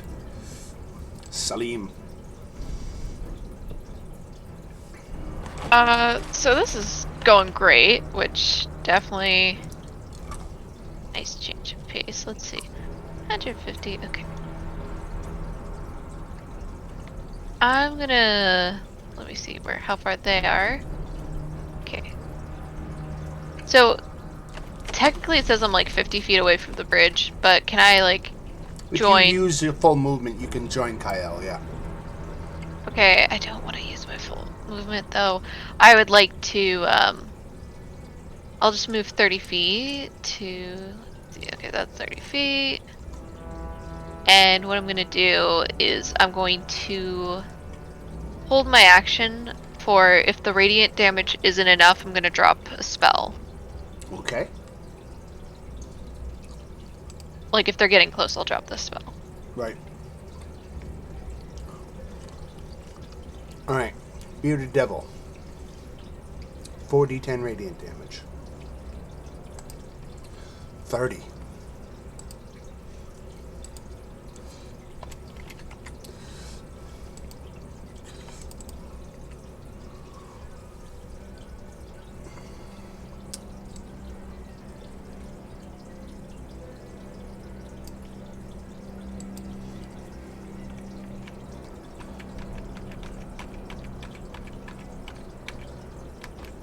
Alright, he just starts tearing across the bridge, trying to get to Kyle as fast as possible. He used a dash to get that far. Okay, and that's when I'm going to pop my spell, because like this is what I was waiting for. Alright, dex save for him. Made it. Okay, well... Is that half damage, or... let me put this spell up in the chat, but yeah, I believe it's half damage because it's a 3rd level spell, but it's going to be like in the center here, so I know where I have my... Oh, that's a 1 minute spell. Yeah. Oh no, it's like it's an insane area of control kind of spell. Any creature that starts its turn in the area takes cold. Any that ends its turn in the area takes acid. Mm-hmm. But basically, it now makes it's a 20-foot radius spear that makes it rough terrain, All right. or I should say, difficult terrain, is what it says specifically. It's a nice little spell. So no damage right now.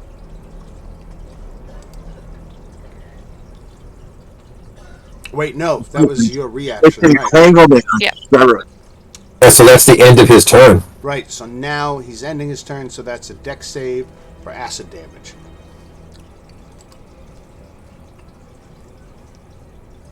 Failed. Okay, he takes 7. 7 acid. Let's see, is he resistant to To acid? be fair, Dan, You had already rolled it and made it. Did I? Yeah, you rolled above. Oh, I rolled the 15, right. Thank you. I rolled it twice and kept my second result because I forgot about the first time. But I was about to say this bearded devil's also gonna have to make that roll, and if any of them try to Right. move past it, they'll all Right. have to make that roll. That's a nasty little spell. Oh yeah, Spine that's why I devil. wanted to cast it.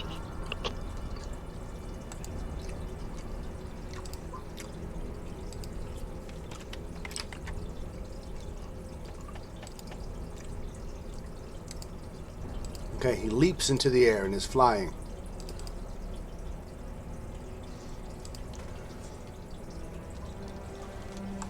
So he's no longer in contact with the bridge. Got a fly speed of 40.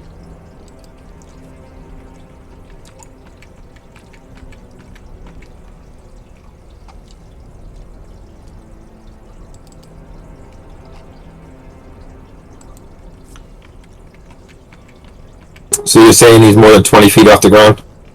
Right. Alright, this guy, 4d10. 16. And he does the same thing. So they fly down, they get that far. Kyle. One closest to me. That's gonna miss. Going to my bonus action.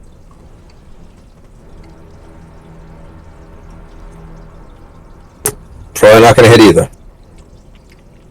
Bearded hits. Oh, it's 10 damage. That was this guy, right? No, closest to me. Oh, closest to you, okay. Yeah, still hits. 10 damage. And that's my turn. Marcus. Is it a full dash to get where the others are? 30 Or is it 30 feet? feet. Oh, okay. So yes, I'll move up with them. Okay. And then I'll Sacred Flame the closer one.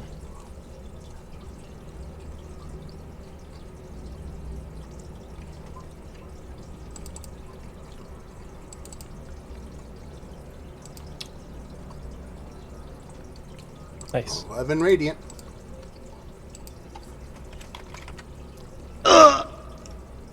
This fight was over before it began. It's nice when a plan actually works. Yeah, right.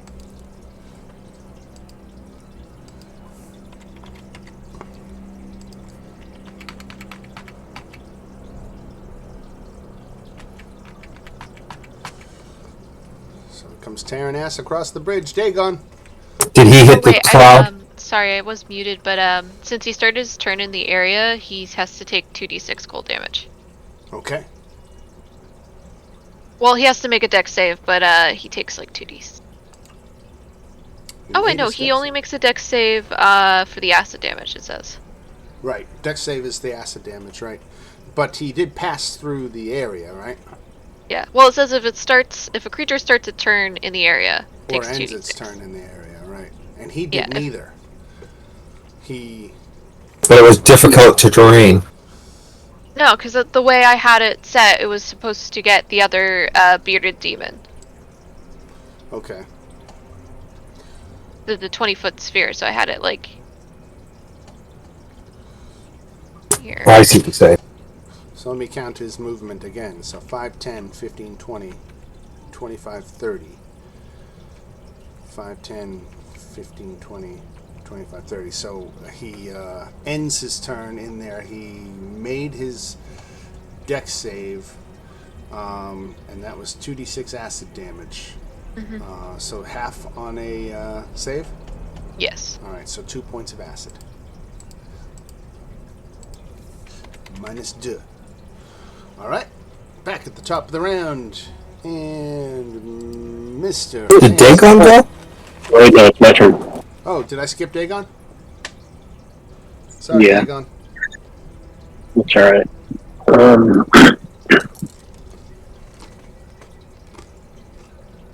I had something.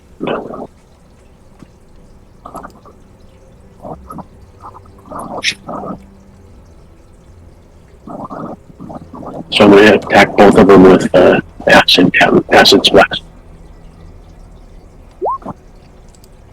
So DC 14. Against the bearded guys. Yeah, Both of them, right? yeah, both of them. Both of them made it. We're both making. All right, That was good damage, that's it. too.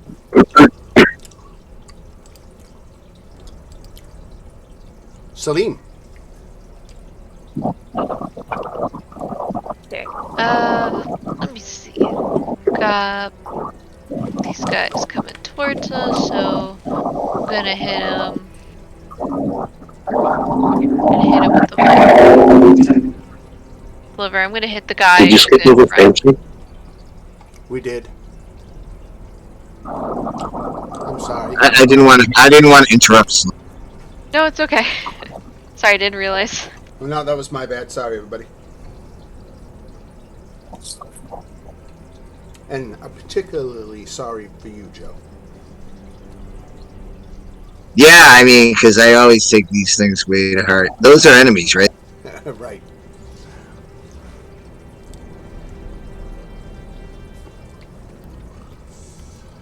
Alright, I'm gonna go viciously mock them with all of your inner secret, like, demons.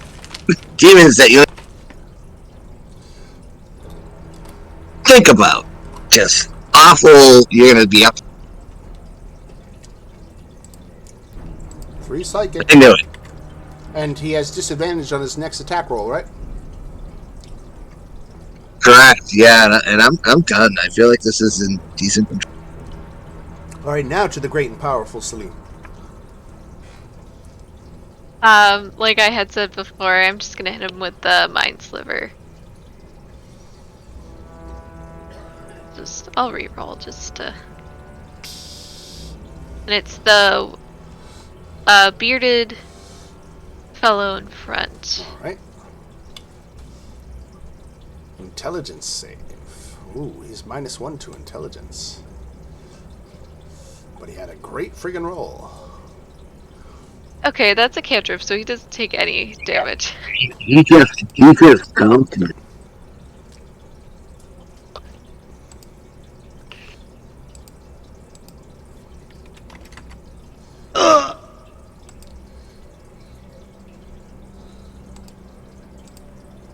Kyle.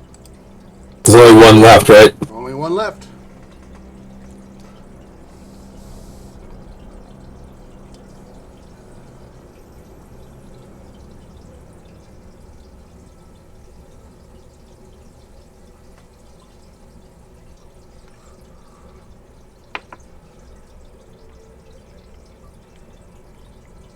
And those are my 2 attacks. 15 hits for 14 damage.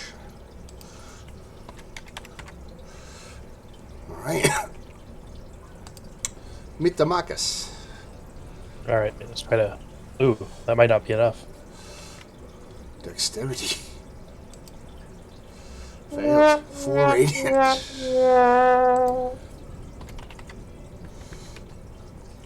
So Skittles going down okay, Dan?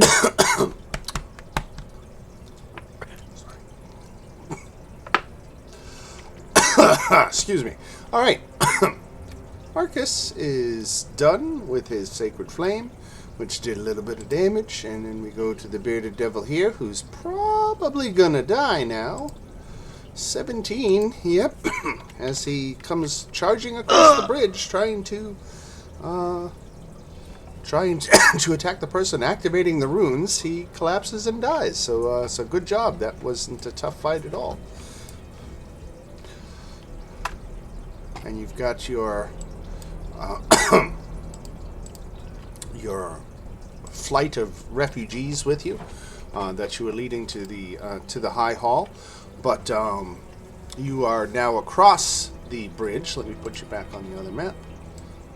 El Terrell. Here we go. So you are across Torm's Blade at this point.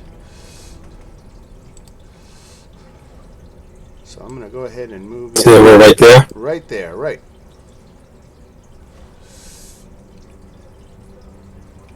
keep doing it the way we're doing it, guys? Yeah, don't see any problem with what we've been doing. So I'm gonna keep scouting ahead as we go, Dan. I want to. So far. Can I do an enthralling performance for all the children so that they follow us like flight monkeys? Wasn't the best stealth check this time, but So, Yeah, it's good. every so often, the entire city lurches from side to side as the great posts binding it to Avernus sink further into the ground. This results in the same kind of damage that would be caused by an earthquake on the material plane. Loose objects fall, buildings are damaged, cracks form in the ground and the streets, and creatures fall prone. I'm going to need all of you to make a dexterity saving throw.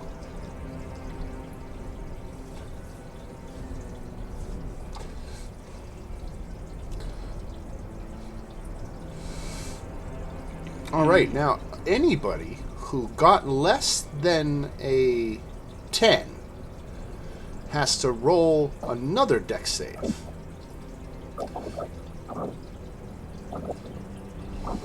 I got a 10. Salim and so Joe, you rolled and you got a 10 this time. Okay, so the first dex fail that both Fancy and Salim unfortunately threw you off your balance, and it pushed you right over to the edge of a building just as some of the masonry from the upper floors was falling down, and you each take 9 points of bludgeoning damage.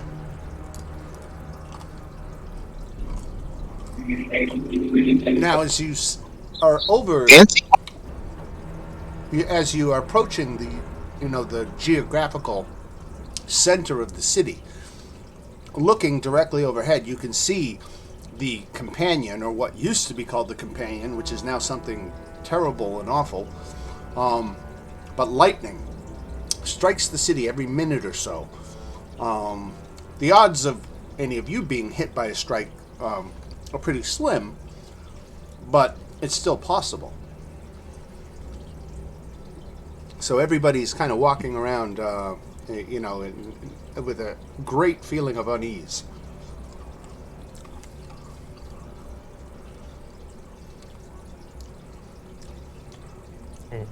All right, so that's some El that's Terrell it? houses. Arrival in El Terrell. Unwelcome party. More encounters in El Terrell. All right, so let's go ahead and we're going to move you up another block, and let's have designate someone to roll a d20 to see if we have any encounters in this block. someone else this time. Roll the d20. Someone. First one gets it. All right, Fancy got it. oh, 7. So no encounter. Good job, Fancy. And you get a little further, and again, there's earthquakes. There's cracks in the ground, buildings falling. It's a nasty bit of business.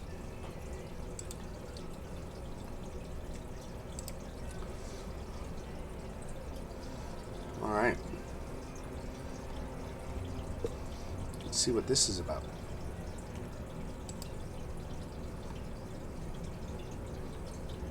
Holy shit.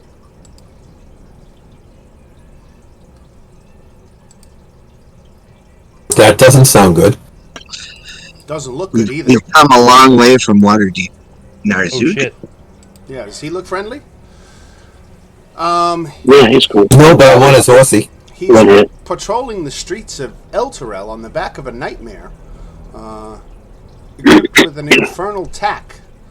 Let's see, I don't want to read this all to you. Let me read it to myself here. Fingers crossed he's a Hell Rider, like Rhea is. Maybe he's He's friendly. immune to fire. I mean, Okay. I would think that would be a Hell Rider. Or a Hell's Angel. I don't know. So, He reminds me of that. Lulu, you see this thing before it sees you. I'll just give you that without even a roll to tell, because I don't feel like dealing with the TPK. I don't know. Then again, you guys walk over everything, so you probably would kill it.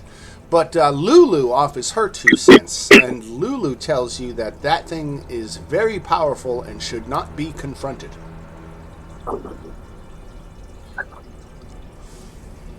Can I ask one question, Dan? Yeah, Above or below 10? above. 13. Alright, I'm gonna Extra, look extra OP. basically be like, scatter! Like, go people, go! Hide into a building, like let's look for a building where people can hide. You guys want to let this thing pass? I was tempted to say hold my beer, but also no. I mean, I will let it go by, or I'll attack it. I'll go let you guys call Do it. not attack it. The elephant has spoken. Yeah. Do not attack I this can't. thing. I can't. Okay. I can't write epic ballad songs without epic battles. We will have many battles, I promise, but I'm trusting Lulu, okay? She's seen some shit. I believe her if she says we don't want to fuck with this thing. Alright. And Fancy stays silent as he just is like passive aggressive towards Celine.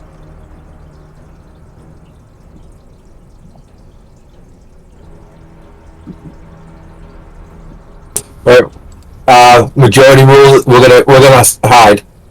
All right.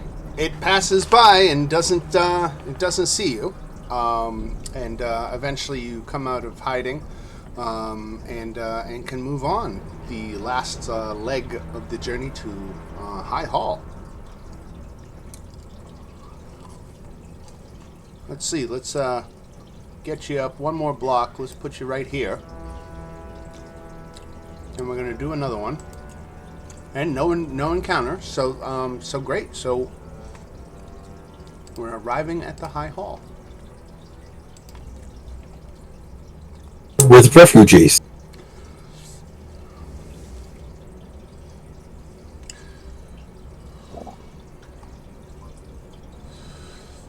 This cliff-top castle was once the crowning architectural jewel of Elturel. Only 3 of its 5 watchtowers still stand, though they appear abandoned. The wooden gates that once led into the castle grounds have been shattered, leaving a gaping hole in the wall. The west side of the castle has been reduced to a pile of smashed brick and broken wood. The surviving buildings are blackened by soot. At the center of the castle grounds, the High Hall Cathedral stands defiant.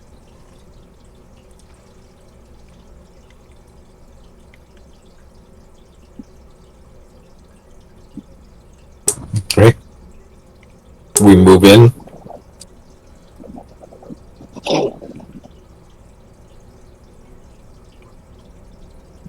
Fancy's like, well, shouldn't we hide first?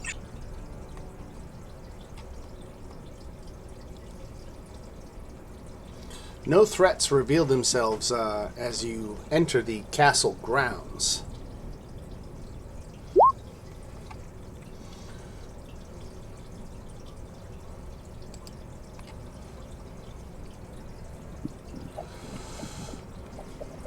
Do we see anything? Anybody, not anything.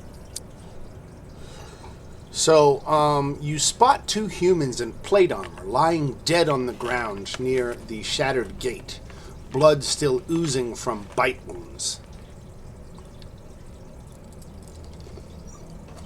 Plate on. I'll grab it.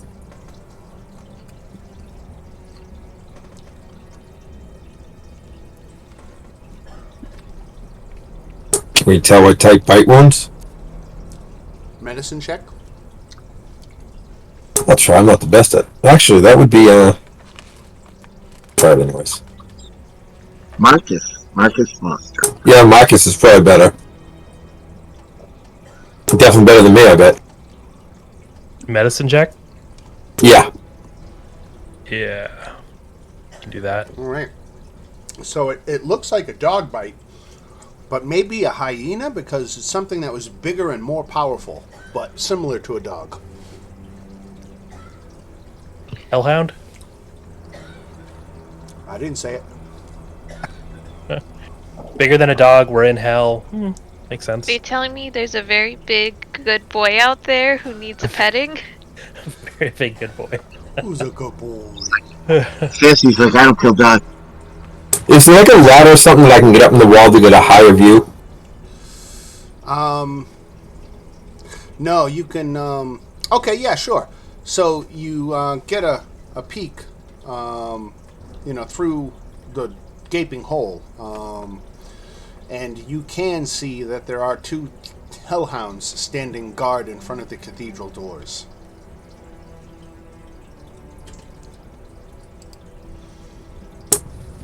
I will tell everybody that. There's 2 hellhounds up there. It's like, how far up is that, Dan, roughly? Call it 50 feet up from you. I think I've That's got a right. milk bone.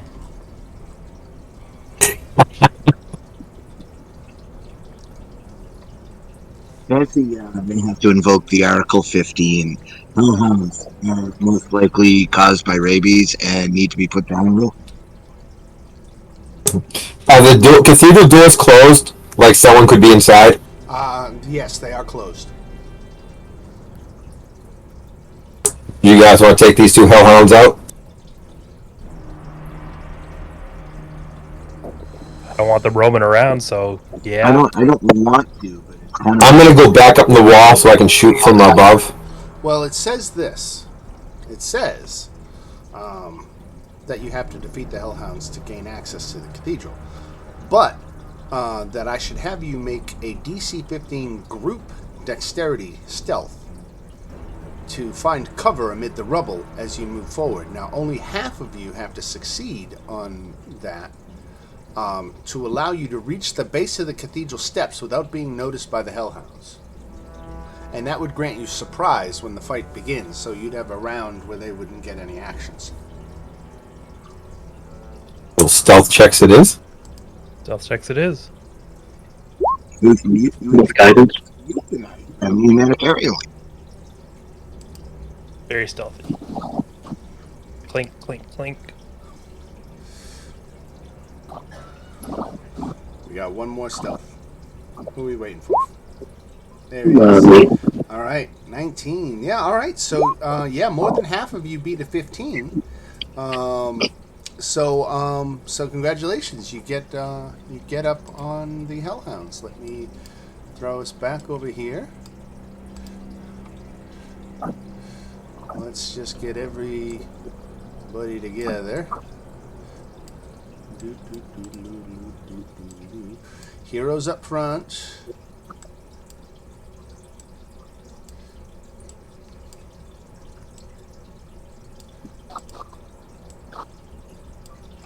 Alright. I mean to hit that yet.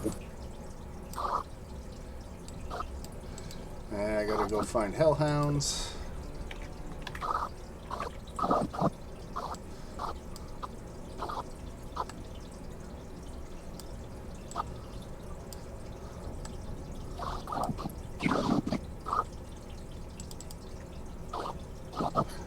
You know what? No. Can I arbitrarily... Can I just arbitrarily make it 4 instead of 2? Just to make you have a better fight? Or not. Sure, but if we die, just make, subtract 1. If you TP chaos, we want you to be up all night with guilt. Why not make it 5 and give us extra 8? Yeah, if we were running HP, it'd be different. Right. If you do 5, then you level up after this battle. Yeah. If we were doing XP, we would attack the guy on the horse. Yeah, right, exactly. Definitely. 10,000 XP. Damn. Is he really? Yep.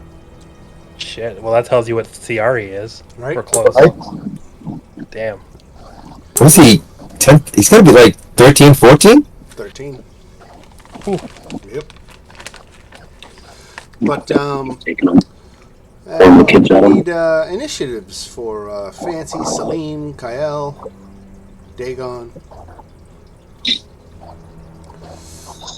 I thought they were gonna. Wow, I rolled the same thing twice. Wait, did you put 4 down or just 2?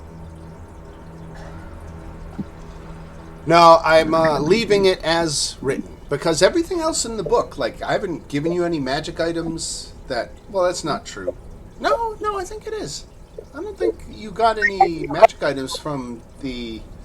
Oh, you did. You got a bag of holding from Yep. fucking Candlekeep, and Hey, we earned that. We bought some stuff I too. mean, the point is that you guys are well within the boundaries of what has been predefined in the adventure. Nothing has really happened outside of that to make you super more powerful than you should be. You should be 5th level here. You should have all the equipment that you have. Did I have you go magic item shopping? Yes. Okay, that might have affected things, but still, this is an easy fight. So we will start with Kyle and let's see what he wants to do with the It was puppies. supposed to be a 21. Yeah, the one on the right. Yeah. Fancy's supposed to be at 21. He's not supposed to be at 9.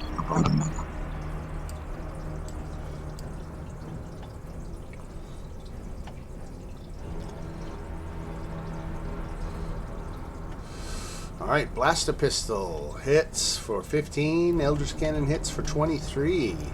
So that is 28. Yes. Just leave. What? All right, Kyle dropping the damage bomb, and then is that it? That's it. All right, Dagon.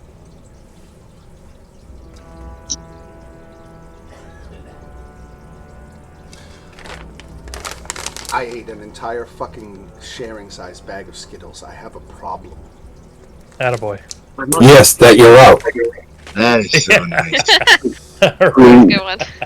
Some asshole has been buying up all the Skittles at CVS. Is that you? It's me. I'm the asshole. You're causing your own problems, Dan. Yep. you Why? Lately, I am just fucking crazy about them. Taste the It's also rainbow. like easy Right? to eat like a lot of them without even thinking Yes. about it. Right. It is. Yeah, because my hand is. I don't know if you guys watching. I'm like constantly eating it. You wouldn't be getting the munchies, would you, Dan? I don't know what you're talking about, you reefer addict. All right, where So, are we? Armor I cast- Agathis. Yeah. So I got 5 health points, and if they attack me, they get 5 damage. 6 damage. All right, I love that 5 stuff. now and 5 later. Yeah. All right, and here he comes, and you made such a target. They can't resist. Now they have pack tactics, so I think he's going to get advantage on his attack roll. So, I know that I'll just take the middle. ooh, but he's got his fire breath. And he's going to... Yeah, he's going to try that. So he's going to hit you with the fire breath. Make a dexterity saving throw, please, Dagon.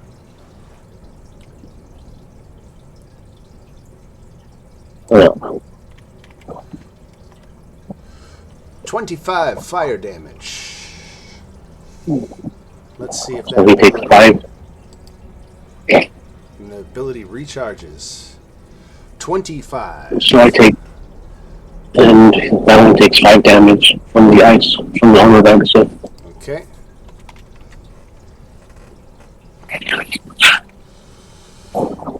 Alright. And then we go to Lulu. She comes up. Lulu. Doesn't want to attract a lot of attention. She's still trying to be stealthy. Otherwise, she might use her trumpet attack, which is much more powerful than her tusks. But she's trying to not, like, announce to everybody in the cathedral that you're coming, because she doesn't know what's inside. So she's going to stick with her tusks. And that is not good enough to hit a hellhound. And then we go to Fensei.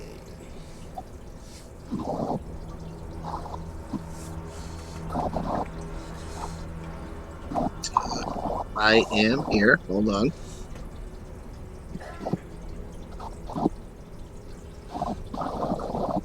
So this dirty bird right here is trying to attack Dagon. Yeah, and there's another one right there.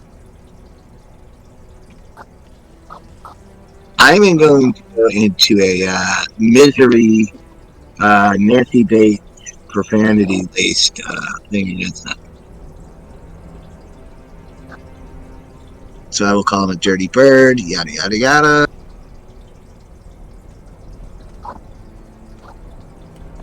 Wisdom save for the hellhound.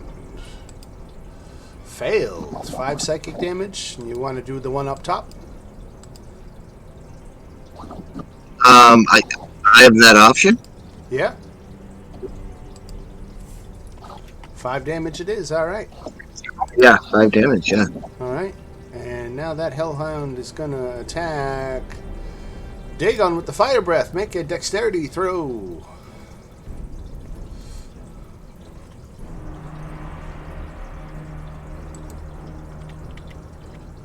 $14. You made it, so you're only going to take half damage. 16. Fire. And does that ability recharge? It does not. Rhea is going to run up.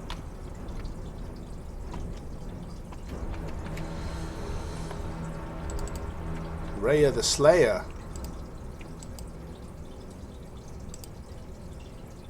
And she has advantage. For what? What she has flank? Why'd she have advantage?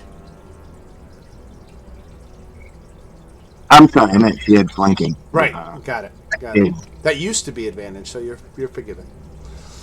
All right. 17 hits for 7 slashing damage. 9 misses. 10 misses. There's no kind of magic resistance or anything like that, so 7. Marcus. All right, here's a new one. So I'm using life transference on Dagon. Ooh. So I'm taking 16 necrotic damage, and Wow. he's gaining 32.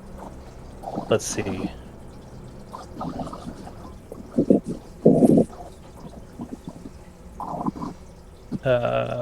32, and also plus 5 for Disciple of Life. All right. So 47? 37. So that puts him back up to 47 out of 52. That practically heals him. Yeah, it's good stuff. That's a huge hail. That's beautiful. Very nice. Very nice. All right, so that's Marcus's turn, and after working miracles, I don't think he has anything else to prove, and we go to Salim. Alright, so we just got these two little doggies. God, I wish I had a spell for animal handling, because my animal handling is 0. Okay, I'm gonna hit him with Dissonant Whispers. Which one? I'll hit the injured one, and you know what, I'm gonna hit both by using a sorcery point to twin the spell. Oh, that's tough. That is. All right. So on a save, is it half? It's half damage. On a failed save, it's full damage, and they have to use their movement reaction to run away. So half damage is 6, and he doesn't run. And this guy failed, so he takes 13 and runs. And that's a forced one, right? So there's no opportunity. Yep. So you get an opportunity because he's using his reaction. You get ops, right? That's like the whole benefit of that spell is like you get op attacks. Like, yeah, because like what it's meant to do is like something like Thorn Whip, that you grab a target and you pull them away. That's forced movement, but making you use your reaction to run away is not. So does 14 hit? On the Hellhound, it misses. What about Rhea? Did it? Yeah, Ray's in the. Yeah. No, for an opportunity attack. Oh, right. Thank you. Rhea the Slayer. Missed. Alright, so that was Salim's Dissonant Whispers, and we're back at the top with Kyle. First one, well, actually, that one's getting too close to the people. I'm going to focus on the one that's running. Alright.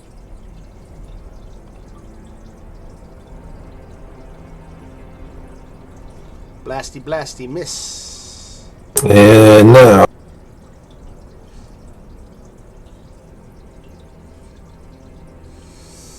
19 hits for 14 force damage. Very good. Dagon. and I'm going to move real quick. Okay.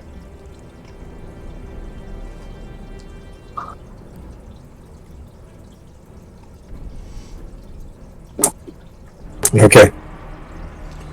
Go, Dagon. That's it. I missed. Oh, that's it? Alright. Hellhound. He's got fire breath.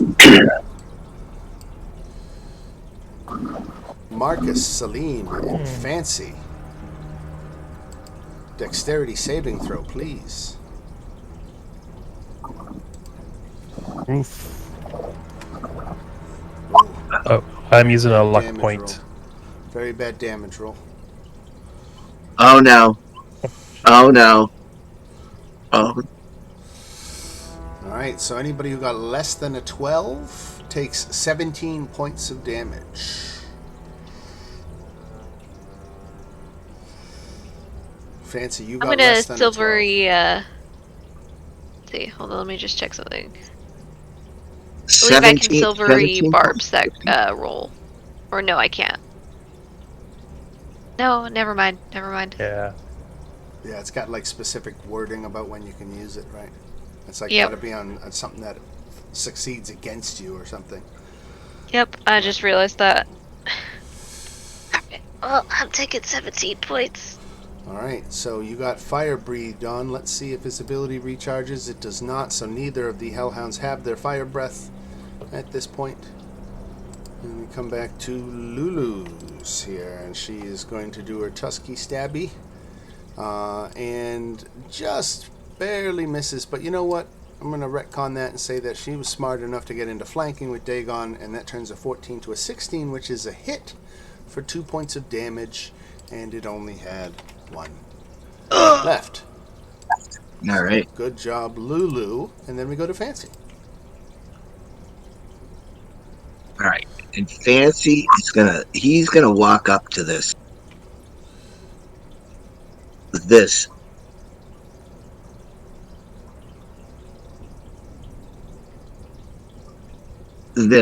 crawl up of an enemy, and he's gonna viciously mock him right to his face.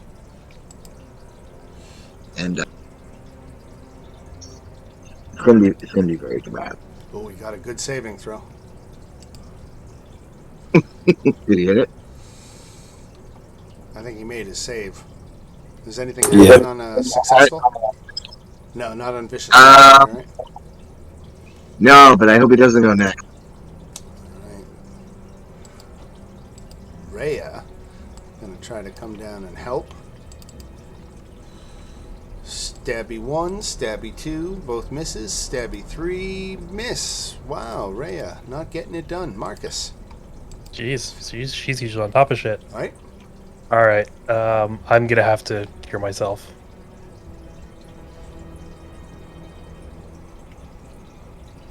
$18 points back. Helps.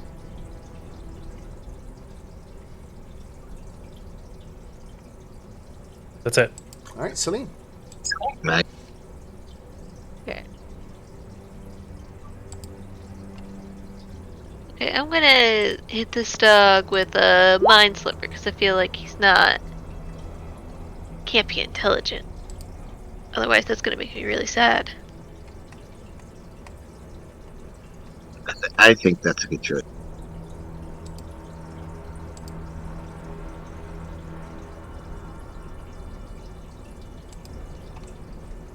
Intelligence save. Let's do. Intelligence. All right. Not their strong suit. 4 psychic damage.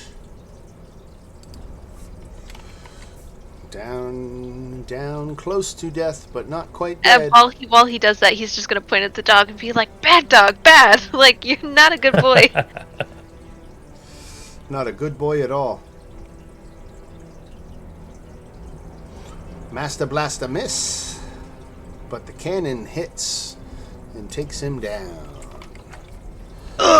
Congratulations, you beat a couple of hellhounds. And I should have made it 4. 4 would have been tough. Yeah, that fire breath is deadly. Did they leave any loot or?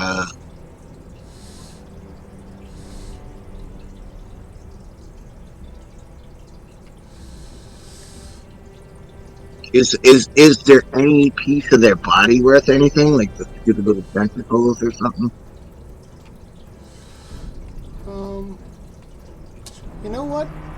I'm going to call the game a little early tonight because while I'm prepared to go into the cathedral, it seems like it's just a good leaving off point. And I'll spend some time during the week actually getting you on the map and all that. There's a couple of wandering groups in this game, so they don't necessarily have placement on the map. I'm going to take some time just to study the whole cathedral a little more closely, see where I'm going to pepper in those random encounters, or how I might do that.